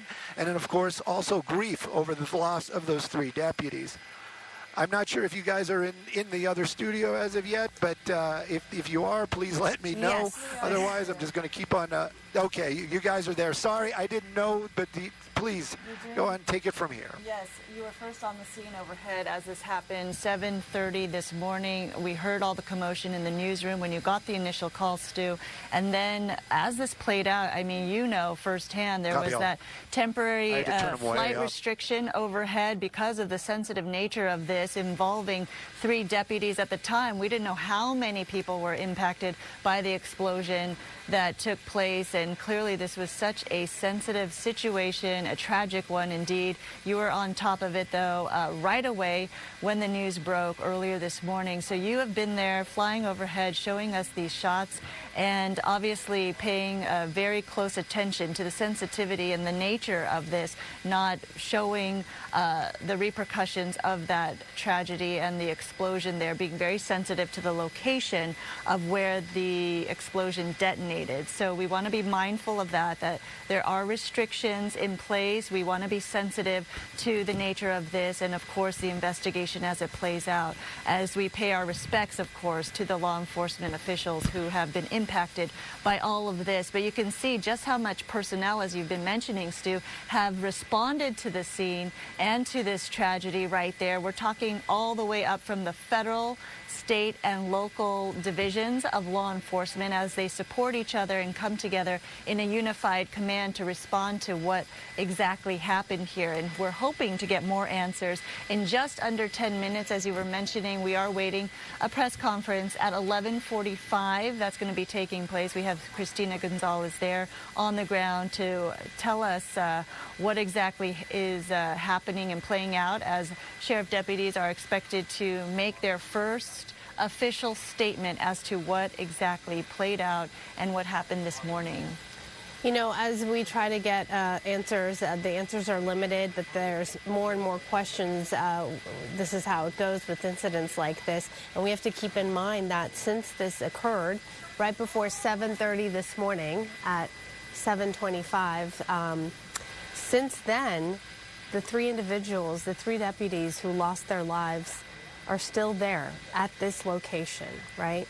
They still have not, their bodies still have not been recovered. The coroner, I don't know if the coroner's even there on the ground yet, perhaps, but they are still there where this incident happened. Stu and Skyfox have been very careful and mindful of that fact, and being careful in how we pan, how we zoom in, because we know exactly where this occurred. So we're keeping a distance and being mindful and respectful of the 3 deputies who lost their lives. The 1 deputy who was transported to a hospital, we are still waiting to get information as far as what the condition is of this deputy, or if it was also a deputy. So we have to be mindful of the fact that as this is an investigation with a number of law enforcement and federal officials on the ground trying to uncover what happened, and this is changing and developing as the morning goes on. At the same time, it's also a tragic scene here. So they're dealing with the aftermath, the cleanup, the mystery of what happened, as well as mourning the loss of what happened, all in one. So lots of emotions there on the ground, Stu. We were talking with Christina Gonzalez a little bit ago, and she mentioned that, you know, 4th of July wasn't that long ago. And yes, as always, there are always fireworks that people use. We don't know if this was one of those circumstances, but there are reports that perhaps this was some type of an explosive device which they were handling, right? And perhaps they didn't think it was as dangerous as it was. This is something that an official said was recovered yesterday, so it's something they were handling. But again, with dealing with risky and dangerous components like this, you just never know what can happen.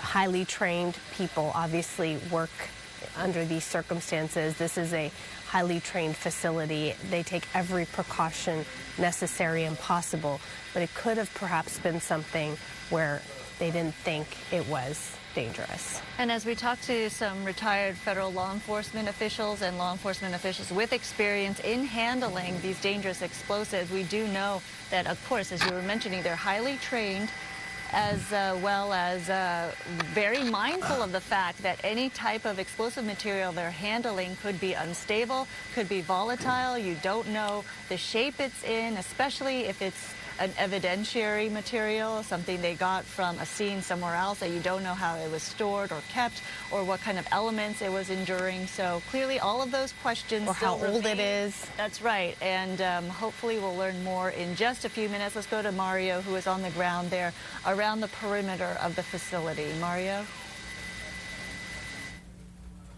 We can tell you for the first time they're starting to let vehicles up here that are not emergency vehicles, and that's because they're preparing for a news conference in about 20 minutes or so, and some of the media now being allowed up to set up for that at the training facility where 3 LA County Sheriff's deputies unfortunately lost their lives. The LA Fire Department calling this a preliminary training accident. We know the FBI Los Angeles office has now responded. The LA County Sheriff's Department Bomb Squad and the ATF, they're starting a thorough investigation after that explosion around 7:30 this morning, reported at the Biscaloo Center Academy training, also known as the Biscaloo Academy. This is where training happens. The facility serving as a full-scale training center for the LA County Sheriff's Department, and it's a huge department, nearly 10,000 sworn deputies employing about 18,000 people, and many are just finding out about this tragic news here out of the East Los Angeles area. 3 again killed after that explosion, and 1 person who was injured and taken to a hospital. We're told federal agents are working to learn more information on the scene right now. Again, that investigation just getting underway, and we've been talking to residents out here throughout the morning near this roadblock, as well as workers. They have not been allowed up, at least residents, because of this hard closure about half a mile, maybe a quarter mile down the road from where that facility is located. We can also tell you that that news conference, that is where we're expected to learn more information, and we'll of course bring that to you as soon as it happens. We'll send it back to you in the studio for now.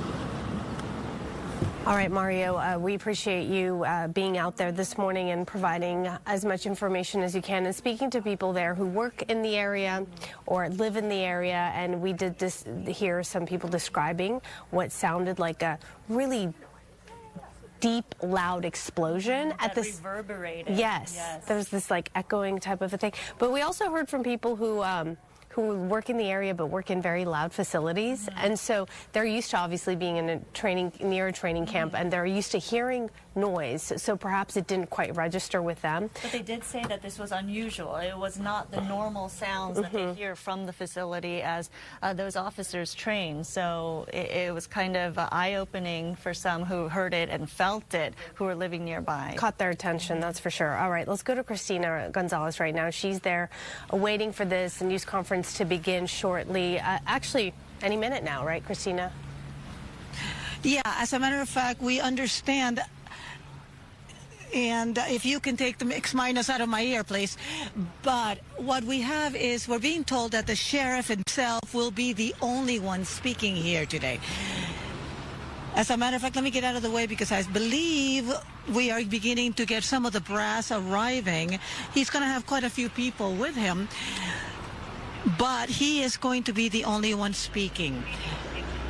At this point, we are at the base. You can see also the ATF and explosion and fire investigation trucks that are coming in at the base of the facility. As I told you, ATF is out here, one of several agencies that is going to be helping in this investigation. Whenever something like this happens, you actually have help from other agencies. But the entire command staff is coming here. You can see them hugging. This is not a happy occasion. Needless to say, people are pretty upset about it. 3 deputies have passed away. 1 is in the hospital. And yes, we're supposed to begin at noon. The sheriff will be speaking to us. We have heard words of who the 3 people are, but we are not releasing any names at this point, waiting for everybody, families to be notified. But again, at noon, they're supposed to be speaking and letting us know a little bit more. Hold on a second. Okay, so the sheriff is walking this way. He was actually up at the location where the explosion was. He was getting information from the investigators over there, and that is literally up the hill from where we are. So he is walking down. You might be able to see him from the helicopter, as a matter of fact. But he will be the only one speaking at today's press conference. I'm waiting for him to arrive. As soon as he arrives, of course, we will go live to that. I can tell you this is a very, very rare occurrence. Last time something like this happened in our city in 1986 out in North Hollywood. Bomb specialists working on a device at a home they had found, and 2 people died.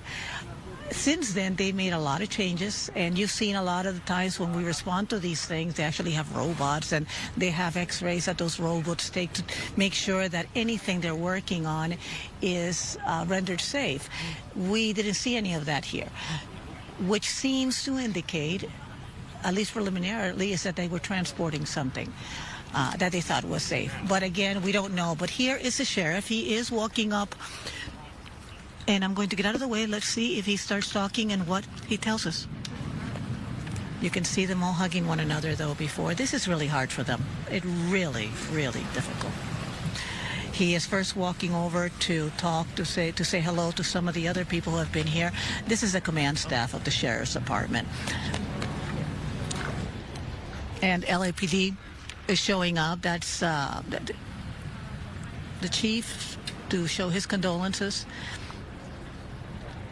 Other agencies are letting them know that they are also grieving for them, and this happens in this kind of case. But we're waiting for Sheriff Luna to walk up to the podium, which she is expected to do at any moment, surrounded by LAPD Chief McDonald and others. Let's hear what he has to say.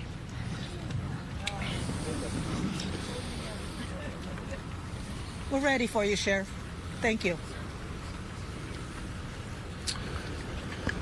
Well, good morning to everybody, and I want to thank you for being here, and your patience in waiting for us. We've been very busy, as you can imagine, over the last several hours. I'll be the only one speaking today, and I'll be answering your questions after I speak. But if you look around me, the team that I have, that I'm surrounded by, members of the board, my partner, Jim McDonald from the LAPD, Tony Maroney from LA County Fire, CHP. I could go on, and I'll talk about some of that as we go on. So it is somewhat of a beautiful day today weather-wise, but there's definitely a black cloud hanging over the Los Angeles County Sheriff's Department and our county family. This morning, shortly after 7:30 a.m., an explosion occurred at our Special Enforcement Bureau, arson explosives detail facility located in the 1000 block of Northeastern Avenue in East Los Angeles, which is right behind this hill. Tragically, there were 3 sworn members who were fatally killed that were assigned to our arson explosives detail. No other department members were injured or transported to any hospitals. This is, unfortunately, the largest loss of life for us as the LA County Sheriff's Department since 1857. Between all 3 sworn members, they had served our community proudly for 74 years, and that's amongst all 3 of them collectively. 19 years, 22 years, and 33 years. And at this point, we are not giving out their names. One of the reasons it took me a while to get out here, one of my priorities is the families of our deputies. And I've met with several of them this morning. There are still others who are on their way. There are others who have not been notified. The last thing I want to do is them to turn on the news and find out that way. So thank you for respecting that at this point. My second priority were our employees. Our employees are hurting right now. Members of our Special Enforcement Bureau, other members of our arson detail as well, arson explosives detail. In regards to the details of what happened, I'm going to give you what I have right now. There's a lot more that we don't know than what we do know. But our intent is to look at this from the very beginning and figure out what is it exactly that caused this tragic event.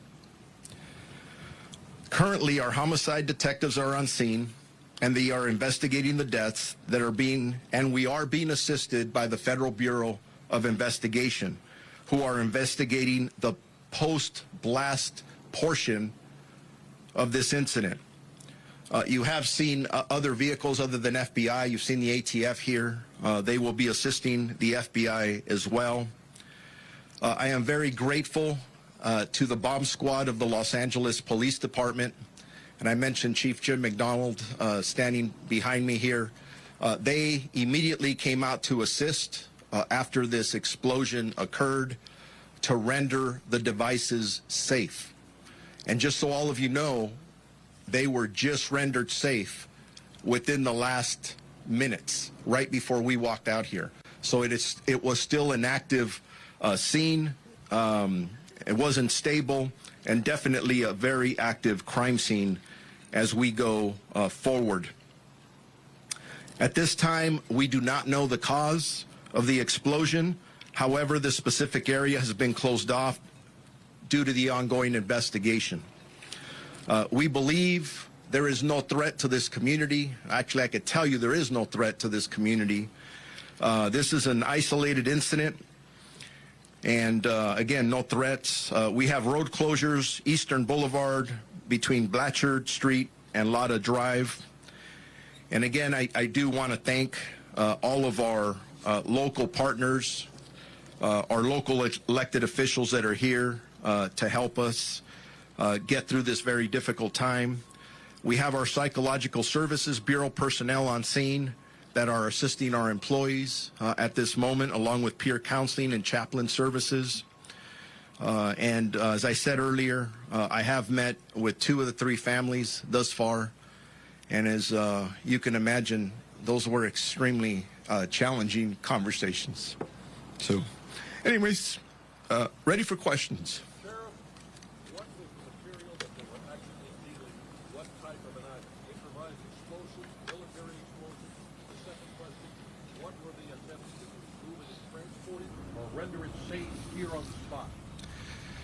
Those are all good questions that Pete just asked. Now that the investigation has started, now that the investigators can actually get in to the scene that it was just rendered safe, we will be able to answer all those questions. Too early right now to be able to answer that. Were there other military style or military grade explosives nearby that were rendered safe by the LA response? We will know that hopefully in the next couple of hours. Sir, were they moving these explosives from one place to another? Were they investigating existing explosives already in the facility? Or what were they doing? All these questions are really good questions, and they're the questions that we have as well. The investigation is just about to get started on all this, and these are all the questions that we're going to want answers to, and we'll get them. But simply, right now, I wanted to get out here. I know all of you have been waiting for a while. I'm giving you the information I have, and we're not there yet. Thank you. Can you say something in Spanish for us, please? Well, let's wait for the English, and then we'll do the Spanish afterward, if that's okay. Sure. Are you able to say to the bomb? We heard that someone was injured as well and taken to the hospital. Are you able to say the status of that person? Earlier, we had 3 fatalities of our employees, which I call heroes. They're very heroic in the work that they do. We had no other injuries other than the 3 fatalities. And just so all of you know, the members of this team, I've heard over and over the word elite being used. I think sometimes that term gets overused. But if you're familiar with our Special Enforcement Bureau, they're the best of the best. And the individuals who work our arson explosives detail, they have years of training. And these members usually the average calls that they go to in dealing with some very dangerous situations or items average about 1,100 per year. So these aren't people who don't do this very often. They are fantastic experts. And unfortunately, I lost 3 of them today.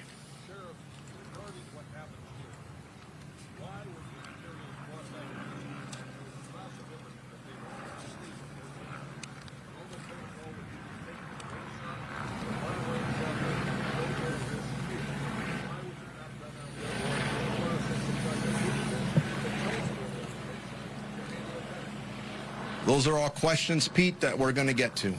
We need to go from A to Z to know exactly what happened. That's why we have our partners here from the Federal Bureau of Investigation that will be conducting the post-blast. There'll be a lot of details coming out there eventually. ATF is here to assist them, the National Response Team. These are individuals that have a lot of expertise in what they do. And again, all the questions being asked, very good questions. But if I waited to get the answers to those, I'd be here probably in 2 days. And I'm just trying to get out here in front of all of you.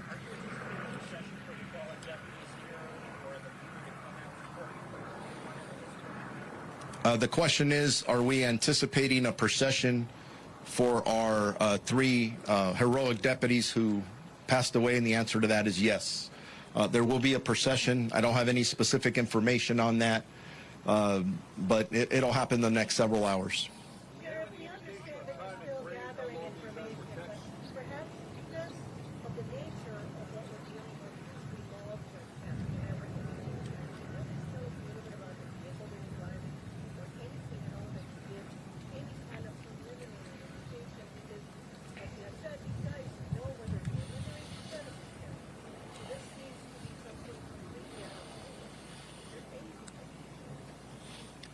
I don't have the answers to those questions yet. And again, getting out here, trying to be out here at this time to inform all of you, our community, to know what we know at this time was very important.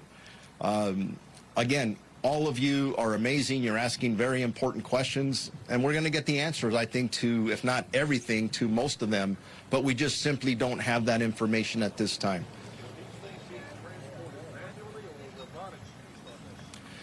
There is currently an investigation going on to determine what happened from the very beginning to the end. I know everybody wants answers. Please understand, we just rendered the scene safe. Within the last 30 minutes, the LAPD bomb squad rendered the scene safe. We have to go back, investigate what happened from the very beginning, and we'll get there. Just not going to happen this soon. I would be very irresponsible to try and answer a lot of these questions without the information that I need to positively give you facts, and I don't have the facts at this point. Sheriff, we understand that you're telling us everything you can tell us, and we understand we got to wait. By when, roughly, you think you can have another press conference to tell us more information? We'll, through our Sheriff's Information Bureau, we'll put something out in the next couple of hours of when we would have more information. But I'm going to tell you right now, based on my experience, when we're conducting these type of investigations, it doesn't take hours to get some of this information. It takes days and weeks.